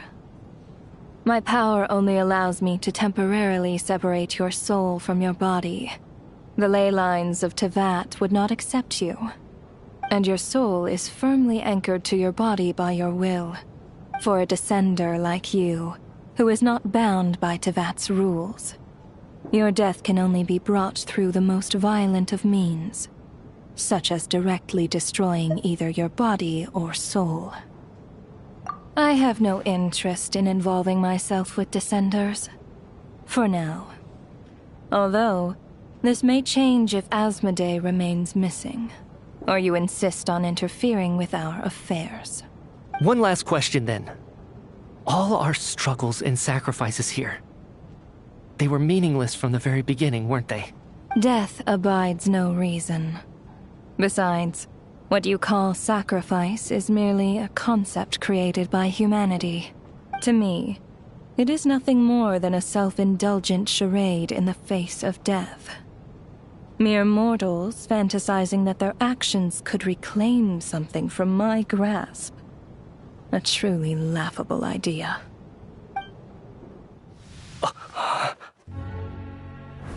Grim Reaper, you really know how to get on my nerves.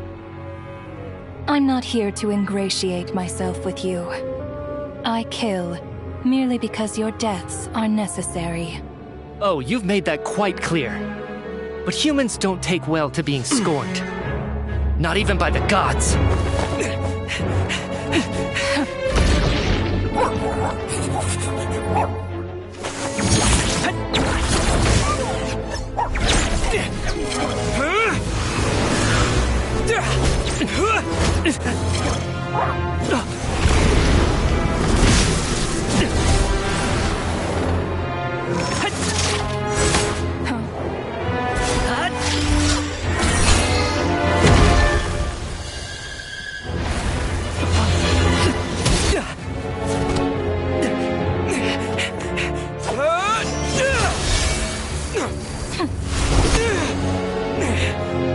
This is futile.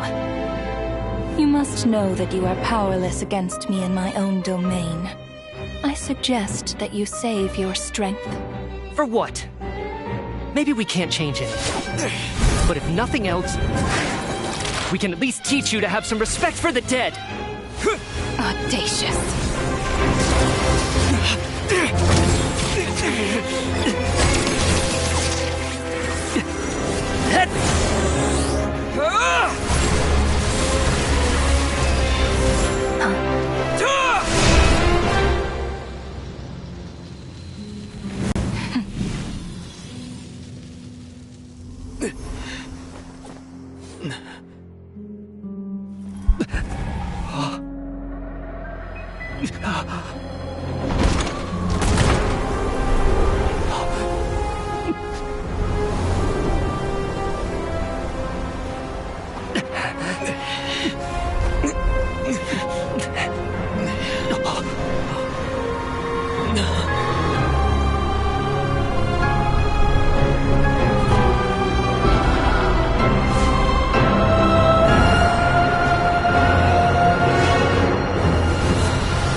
How are you holding up, Odette?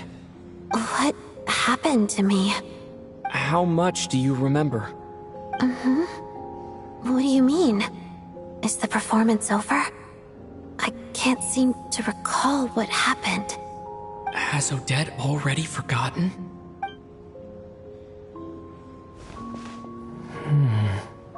Mitya? Oh, I'm sorry. I guess I spaced out there for a second. Remind me who you are? Don't you remember anything?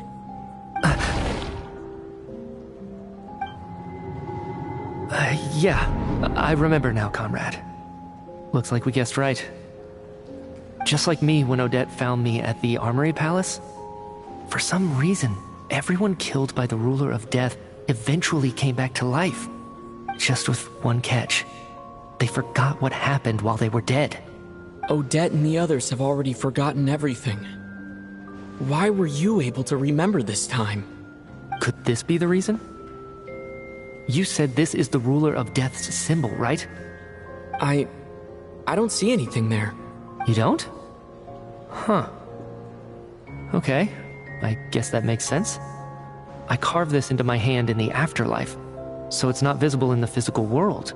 Does that mean I carved this symbol into my soul? What an unsettling thought. Still, at least I get to remember what happened. I suppose it's a blessing in disguise. What about you, though? The Ruler of Death mentioned that you're a descender? Is that why you can remember? A full explanation would get complicated very quickly. But that's essentially it.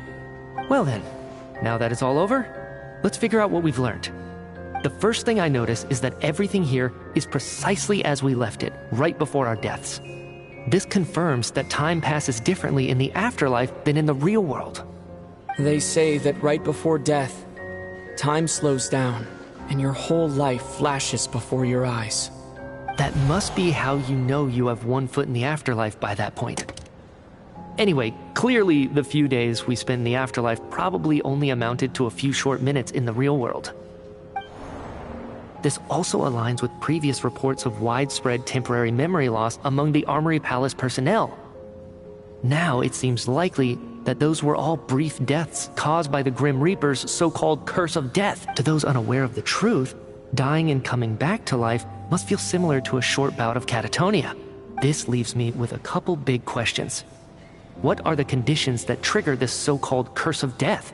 And why are we resurrected after we die? If nothing else, I think it shows that killing us wasn't her ultimate goal. We still don't know her true reasons for subjecting us to death. Right. This time only got complicated because of the situation with the theater's ley lines. That's why she had to approach it differently.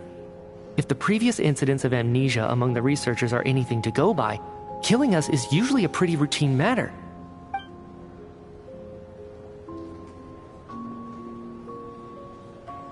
Come to think of it, wasn't I about to note something down before I died? I can't remember what it was, but I think it was something related to my research project. Sorry, Traveler. I'll catch up with you again later. Right now, I have to make a trip back to the Armory Palace. Sir, if I may, no one of your description has ever shown up in my investigations into Mr. Mitia's friends. Yet, you two seem very familiar with each other. Could you perhaps tell me where he was in such a rush to get to? And, by the way, have we ever crossed paths? Forgive the presumptuousness, but I feel a vague and indescribable sense of familiarity about you. I can explain everything.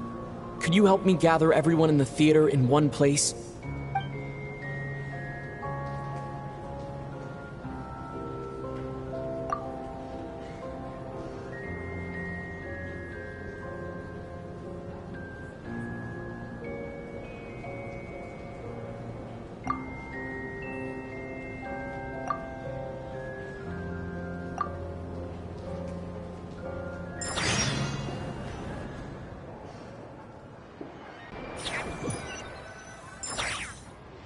So, Chuganov really is going to shut down the factory. I guess this theater incident... So, you said I promised to take you to the Armory Palace while we were in the afterlife. Agreed. Let's check in on her first.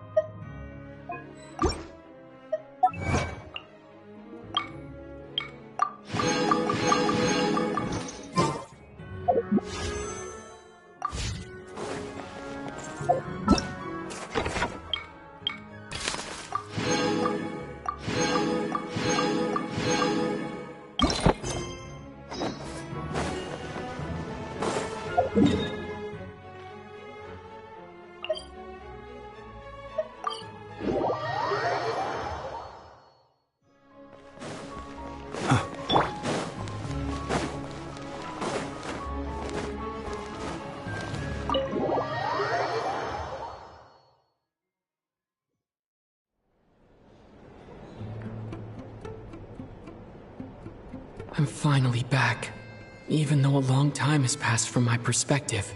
As far as Paimon's concerned, I probably just went out to watch a very short show. I should keep my emotions in check when I see Paimon again, or it'll seem weird. Wait. The atmosphere here feels off. Shh. Stay quiet. Let's go inside and take a look. Have we still not been able to notify Child yet? We need new orders. What if that person comes back again?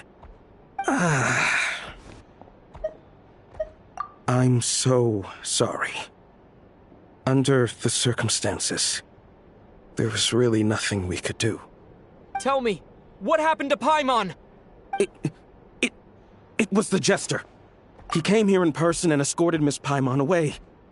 He's the director of the Fatui. His authority supersedes all others and cannot be questioned. There was nothing we could do. How long ago did he leave? And what was Paimon's status? It was about an hour ago. Miss Paimon was fast asleep at the time. The Jester simply walked off with her as if it was only natural. I assure you, he absolutely... Do you know where they went? The Armory Palace, most likely. Lord Piero, the Jester. I'm surprised he came in person. Then lead the way, Odette. Okay, let's go.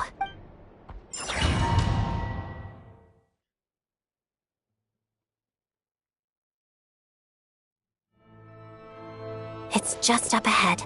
Quick, let's get inside. No, I'll go alone. You know I'm planning to force my way in.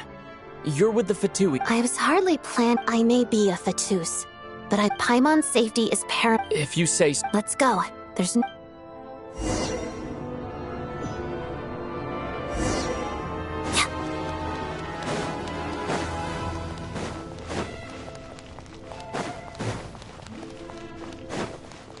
Hey, who are you? This part of the Armory Palace is under restricted access. What do you think you're doing? No questions, please. We're short on time.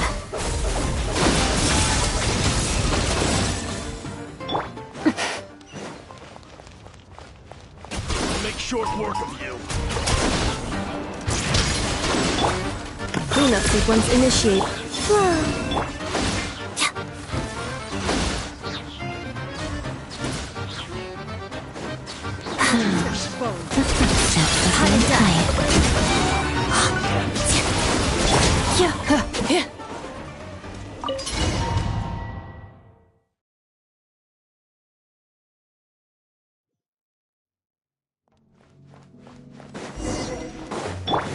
Accept installation.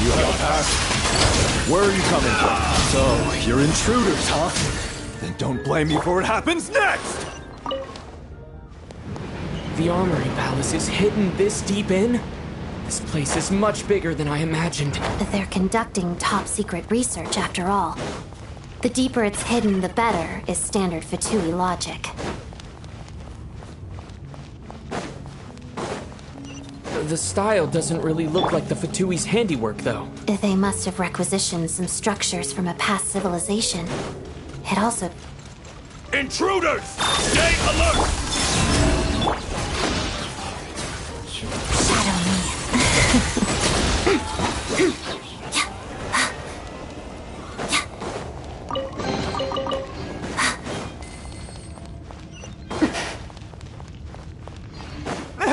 Intruders? Don't come any close. Just what are you guys trying to do here? I'm short work of your scalp!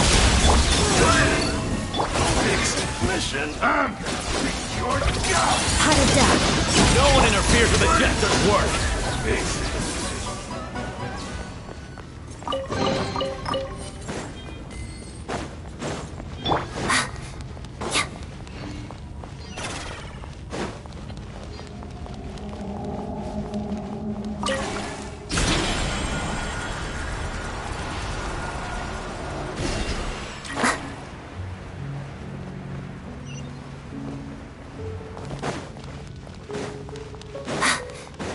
Looks like no one's guarding this place. There's something off about that decoration over there.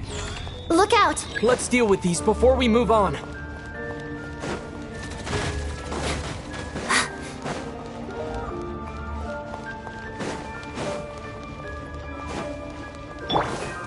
Installation chamber.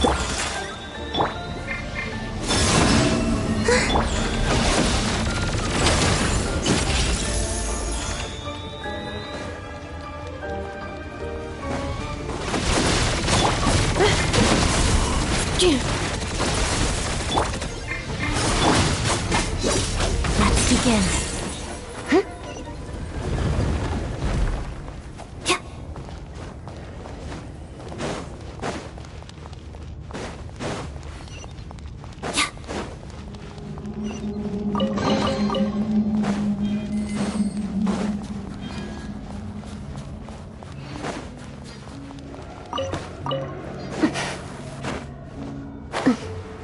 The researchers here probably don't know that we're uninvited guests.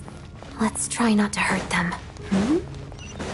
What's the big star from the theater doing here? That's Miss Odette. She's a member of the Fatui. Don't tell me you didn't know that. Was the whole reason for Project Stuja to support the research here at the Armory Palace? Just what are the Fatui and the Tsaritsa planning?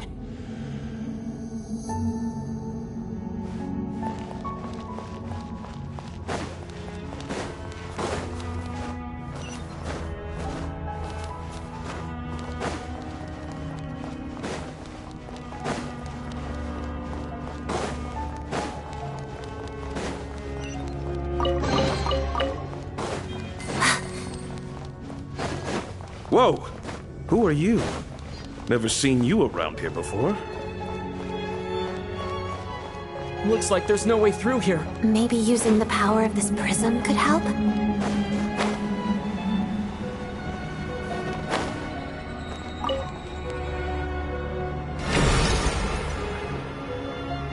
I think I see some images. It's the prism's power at play, causing images of the past to reappear, albeit only as illusions. Paimon. And the Jester. Is this another scene from the past? Yes. It looks quite old, though. I don't think it happened in the recent past.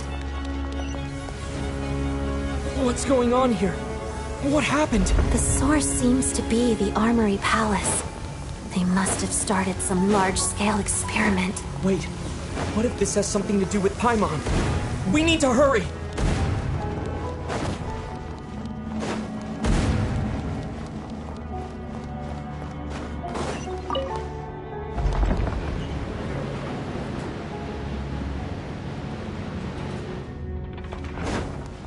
We're almost there.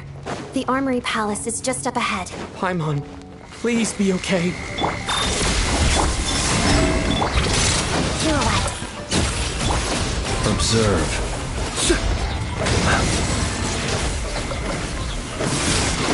Close your eyes.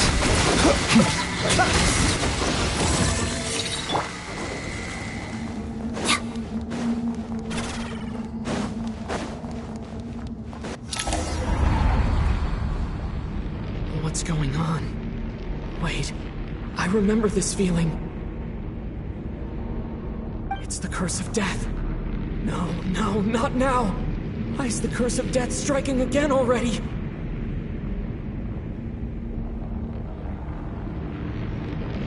Odette!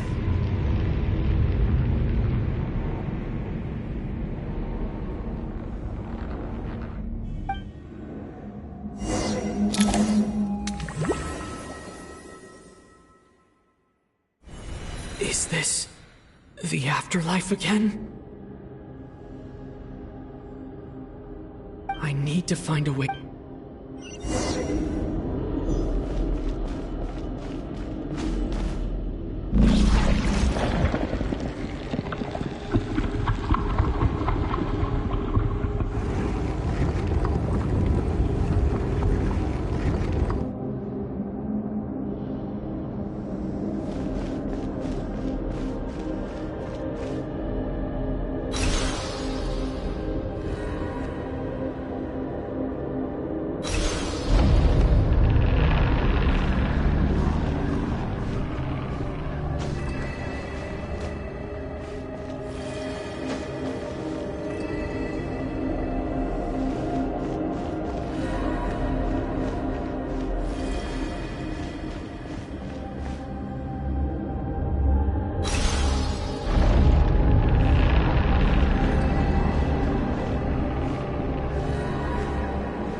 Odette?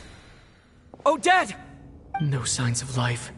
But past experience says that Did Odette intentionally use her core Ignis to guide my soul? I feel like something similar. Thank you, Odette, but I'm sorry.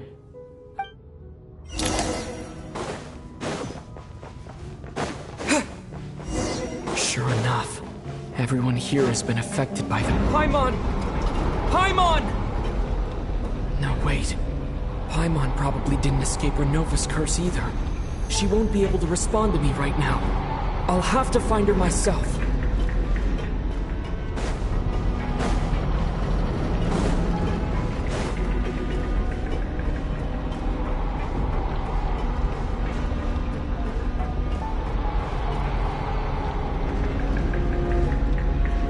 Mitya! Is this the laboratory he works in? What happened here to trigger the curse of death again so soon? I'll have to ask him when he wakes up. Finding Paimon has to take priority now.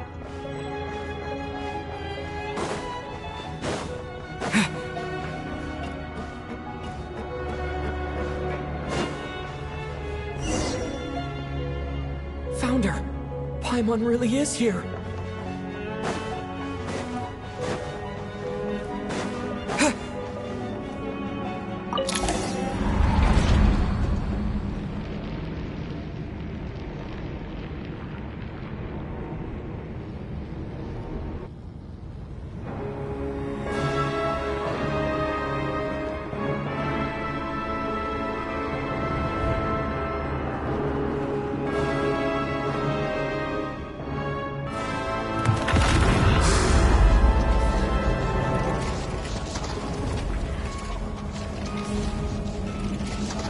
You don't learn, do you? You've already been involved in one mass death, and now you show up at the scene of another. This might have passed for a coincidence the first time, but a second time? Am I to assume you are intentionally interfering in Snezhnaya's affairs? Judging by your expression, in that case, a civilization that fails to learn its lesson constantly depletes its own worth. And as a descender, you are perfectly suited to be the lifeline to which a dying civilization might desperately cling. Consider your position carefully. No advice needed. I'll make my own judgments. Suit yourself. When the day of reckoning...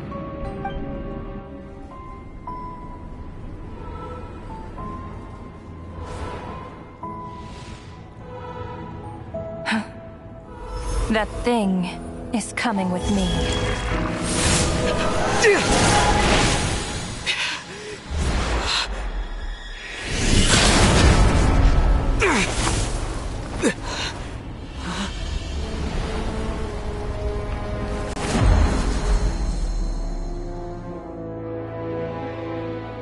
You awoke sooner than I thought. The curse of immortality is stubborn, unable to enter the ley lines, yet not content to remain a spirit. Ruler of death, what do you want?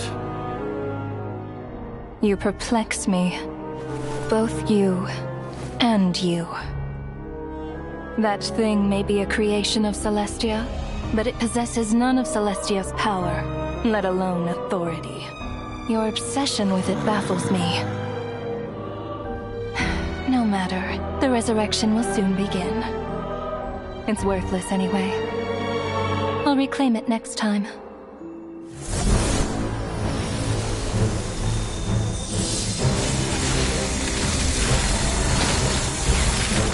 Hey, who says there'll be a next time?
I missed you, Paimon.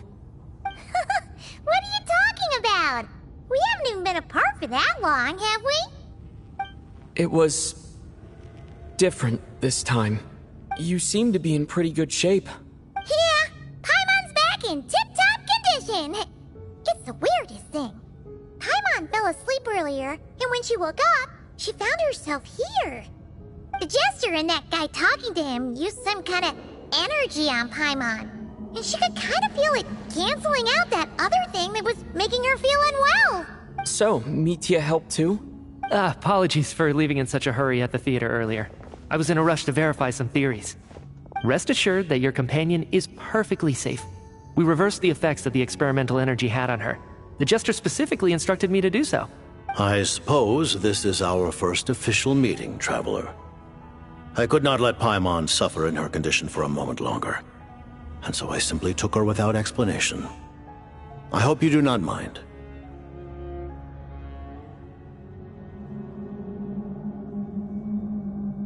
But why would a big shot like you care about what happens to Paimon? As I said when you first arrived in Snezhnaya, we once spent some time together in the distant past. Oh yeah, you did mention that.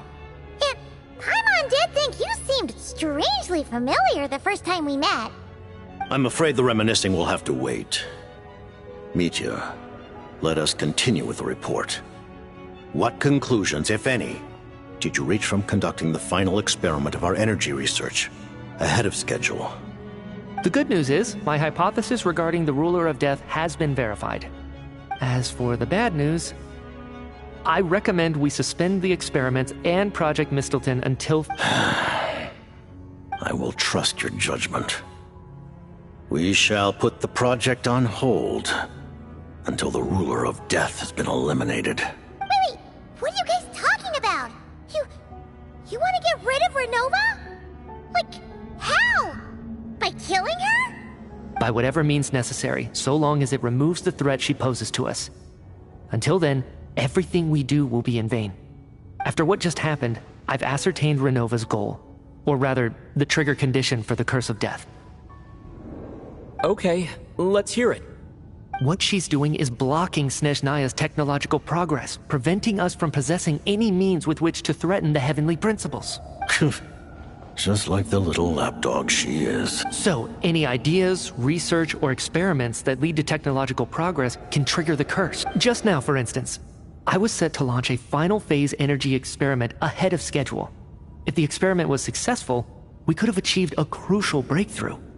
As expected, though, the moment the experiment began, all the researchers, technicians, and witnesses died from the curse. All that effort, not to mention the energy and materials we relied on Project Stuja to gather for us, went to waste. In the end, nothing was gained. Does that mean something similar happened when we were at the theater? That's right. During the performance, I thought of an important breakthrough regarding the experiment, and wound up dragging everyone into this. So the nature of the curse seems to be something like... when moments of technological progress occur, all life in the vicinity is taken away. What a violent method. Of course, that meant the curse was normally limited to the Armory Palace. Since outsiders are forbidden from entering, this mass death phenomenon went unnoticed until Odette came along. I believe she was the first witness. The Curse of Death was triggered just before she infiltrated the Armory Palace. But you mentioned something about a final stage experiment. Doesn't that mean you actually made some progress? That's right. Even with the gods locking certain key components out of reach, humanity can still advance technology in incremental steps accumulated over time. But, as I'm sure Renova anticipated, even incremental progress has its limits, a point where the truth you're seeking must be put to the test in an experiment. You mean the experiment you were just about to do? Yes, we were at a critical juncture, a moment where the quantitative was about to translate into fundamental qualitative change. With this single experiment, we could have brought everything we've worked for to fruition. But now, after already being forced to fumble around in the dark all this time, it feels like we've truly hit an impenetrable wall. As long as Renova's Curse of Death persists, we won't be able to advance the experiment, or obtain any results. And with Project Stuja having been in effect all this time, at our nation's current strength, repeated trial and error is simply unsustainable. Only by eliminating Renova first will it be possible to continue advancing our plans. She's the ruler of death! She can just kill whoever she wants, right? That's gotta be the scariest power ever! Is it even possible to beat her? We'll see. But one thing's for sure. She definitely can't just do whatever she wants. You're saying... Wouldn't it be easier to just kill all of us researchers for good? Why resurrect us over and over again? Why let us advance our technology to this point? So, you're saying even the ruler of death has limitations we don't know about? Exactly. And I think that's where the key to our breakthrough lies. Regardless, the ruler of death has always been an obstacle we must overcome. Indeed, we must face life, death, time, and space.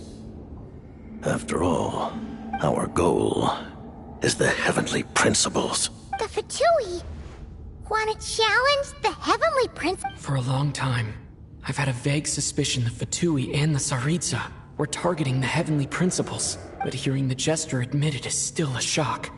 No wonder the Tsaritsa's goal has always been kept a secret from the people. What kind of road will that lead Snezhnaya down? In that case... Lord Jester, I would like to request some leave. I'd like some time to organize my thoughts and go over the data. Granted.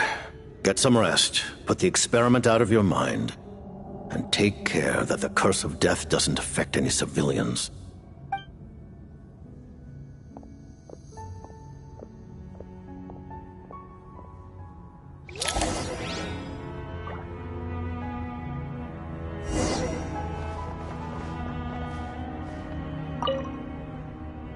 While there is yet time, allow me to offer you my hospitality, honored guest of Snezhnaya. Is there anything you wish to know?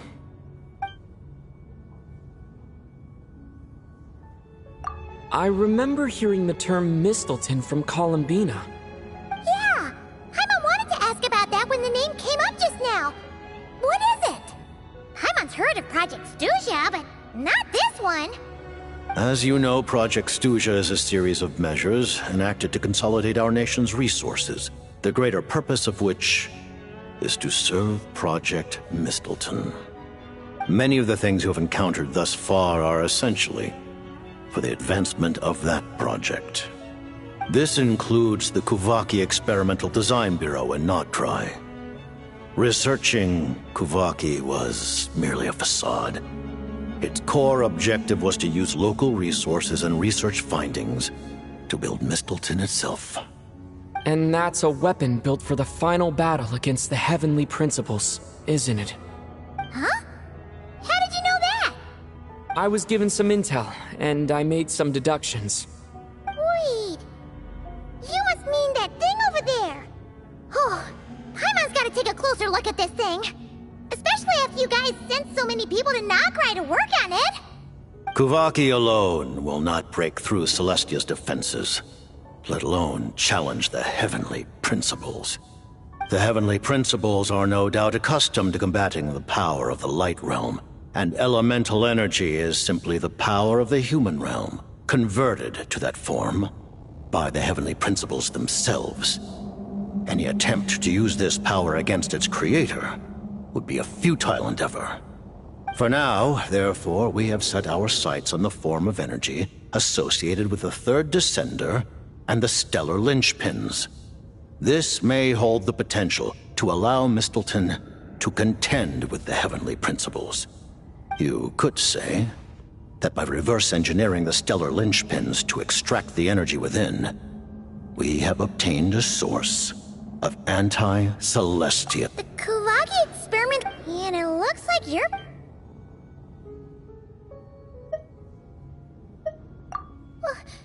Paimon really doesn't remember. He's basically a stranger. You've gotta believe Paimon.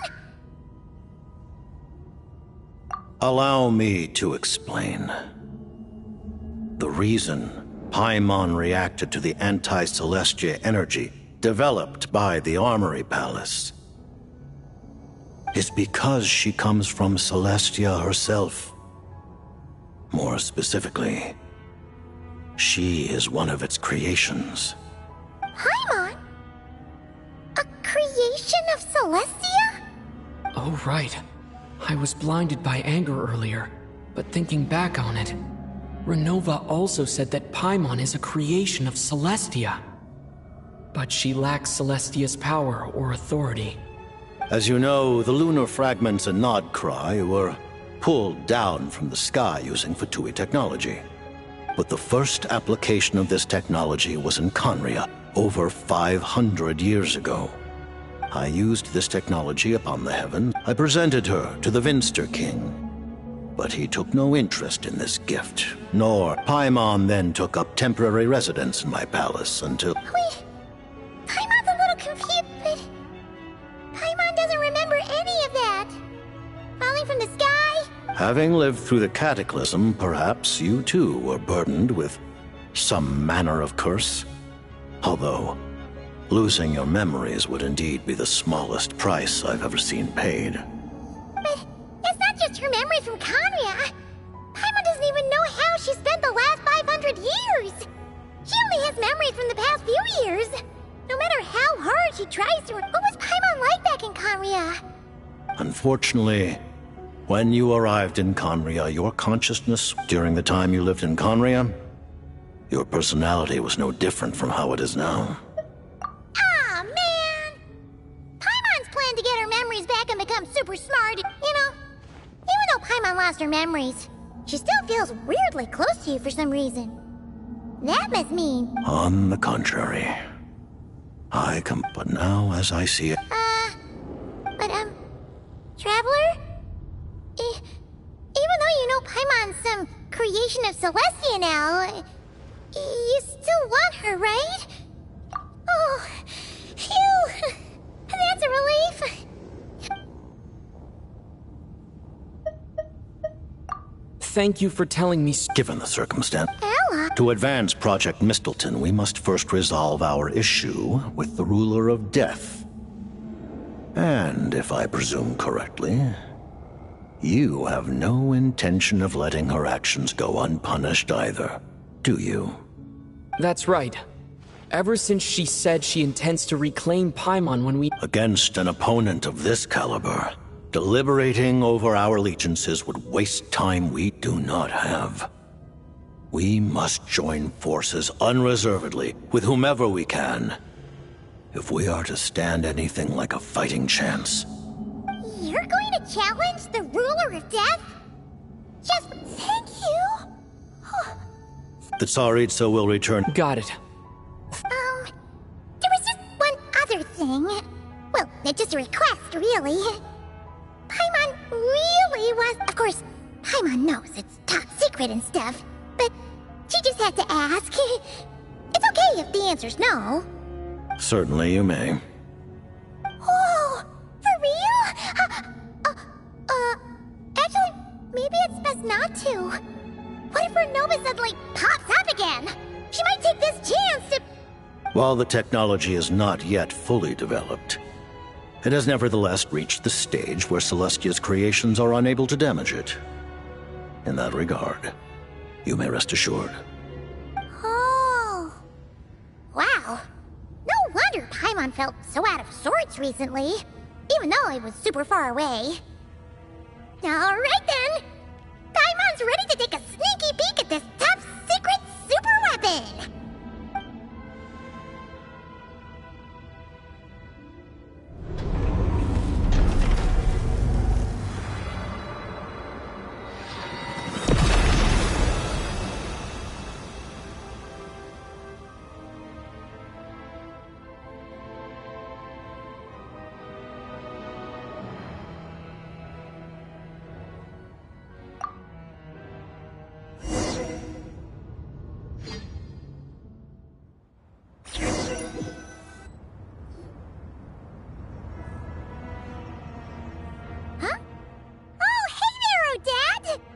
Paimon?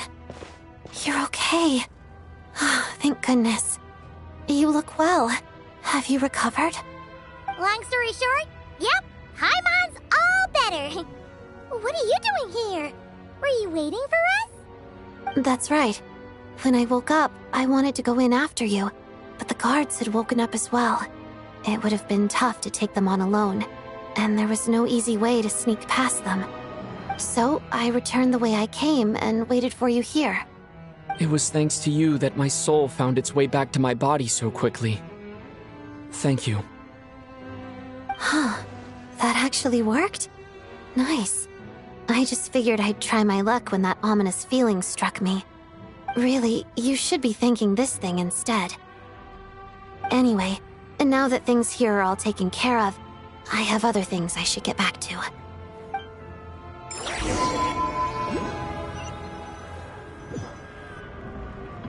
Ah, Director Chuganov, you're back. We just received notice that Project Stuja has been suspended, so we've convened an emergency meeting. This is the preliminary plan. In addition to expanding production capacity, we've also discussed feasible layoff plans to optimize revenue and expenditure structure. Our calculations indicate that the factory's profits will increase by at least 30%. Just give the word, Director. That won't be necessary. Leave the energy for those who need it. Whether they use it just to get by or to run a business, that's up to them. Start preparing to halt production and lay off the staff. Make sure the workers are able to land on their feet and that they are duly compensated. Thank you all for your hard work during this time. Am I hearing you right? Why? After all the tough times we made it through, now is exactly when we should start to turn a profit. I just suddenly don't want to do this anymore. Iskra, it's time to rest.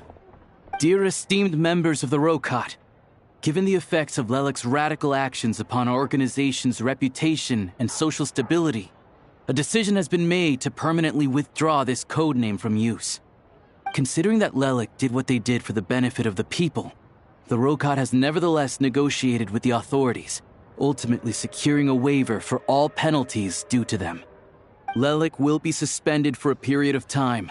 Depending on their future performance, they may be allowed to adopt a new codename and continue acting as part of the Rokot. The purpose of this notice is to remind everyone once again that motives and methods are equally important when, even with Project Stuja's suspension and we act only for the greater good. You mean for us? Just thinking out loud, I've never seen the Snezhna. I never once thought I'd come here. But I understand everything now, Rosaline.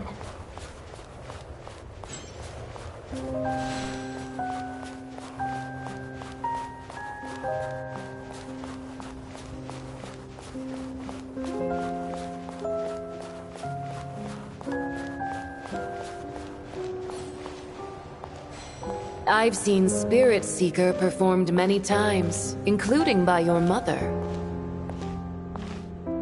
Why do you bring that up all of a sudden? Even though the choreography is always identical, every dancer finds a way to make it her own.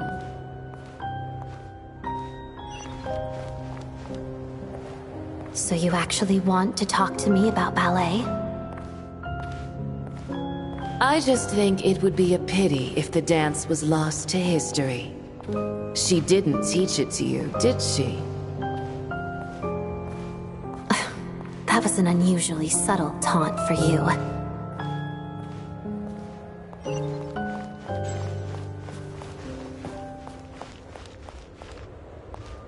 We embraced one another on the snow-swept plains, melting the ruthlessness of time. But when our bodies, in pieces, are cast to the winds, what of our love will remain behind?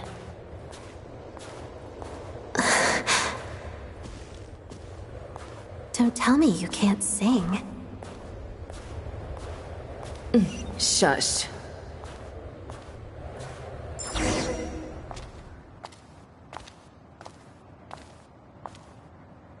I understand her hatred. The Fatui robbed her of the life she should have had.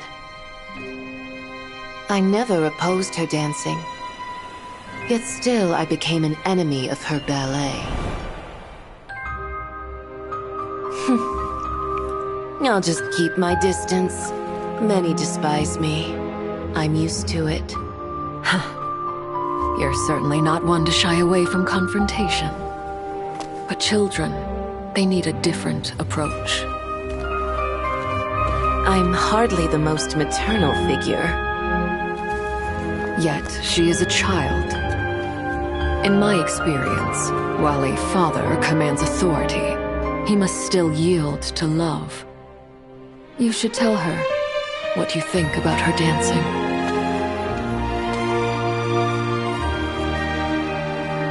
Odette will soon take the stage at the Korolyevsky Theater. This could be our chance. Geonosis secured. It went smoothly. I'll be there. Have them send me an invitation.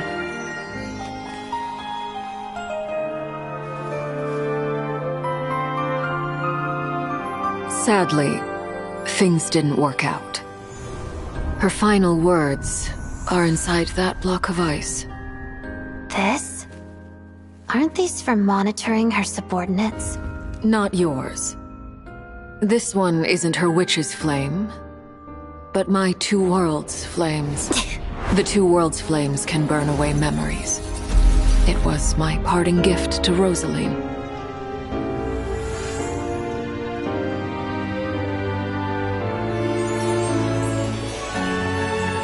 If all goes to plan, she and I will both live to see the Tsaritsa succeed. I believe she'll find peace. But if anything happens to me, she needn't follow in my footsteps. The cryo-energy will fade away in time. Then the two worlds' flames will burn away all memories of the Fatui. She'll be free to dance. She deserves this. I will handle the aftermath. The choice is yours, child.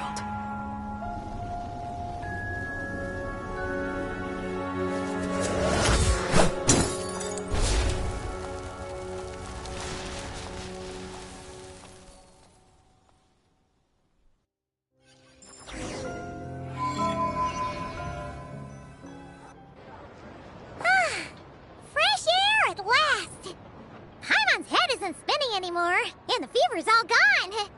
Paimon's finally free to fly again! Oh, it's nice to finally know where Paimon came from, too. It did make Paimon a little nervous at first, but it's such a relief now. Like, who cares if Paimon's a creation of Celestia? She's probably not anyone that important.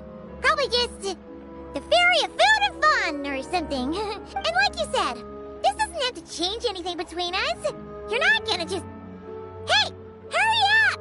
Why are you walking so slowly? You've spent the last few days lying in bed and stuffing your face. I didn't think you'd be able to fly this fast. Says who?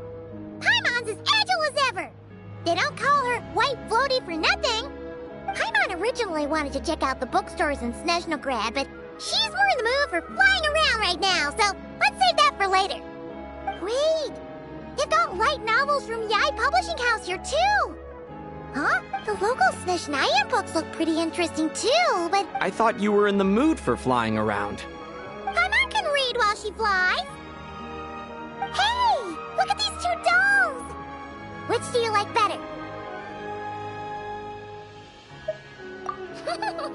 All right, boss, we'll take both. Paimon will have the other one. Oh, I thought we were only getting... There you are. Paimon will grab this and then... Huh? Huh? Huh? How many layers does this thing have? And what are you laughing at? Huh. You knew all along, didn't you?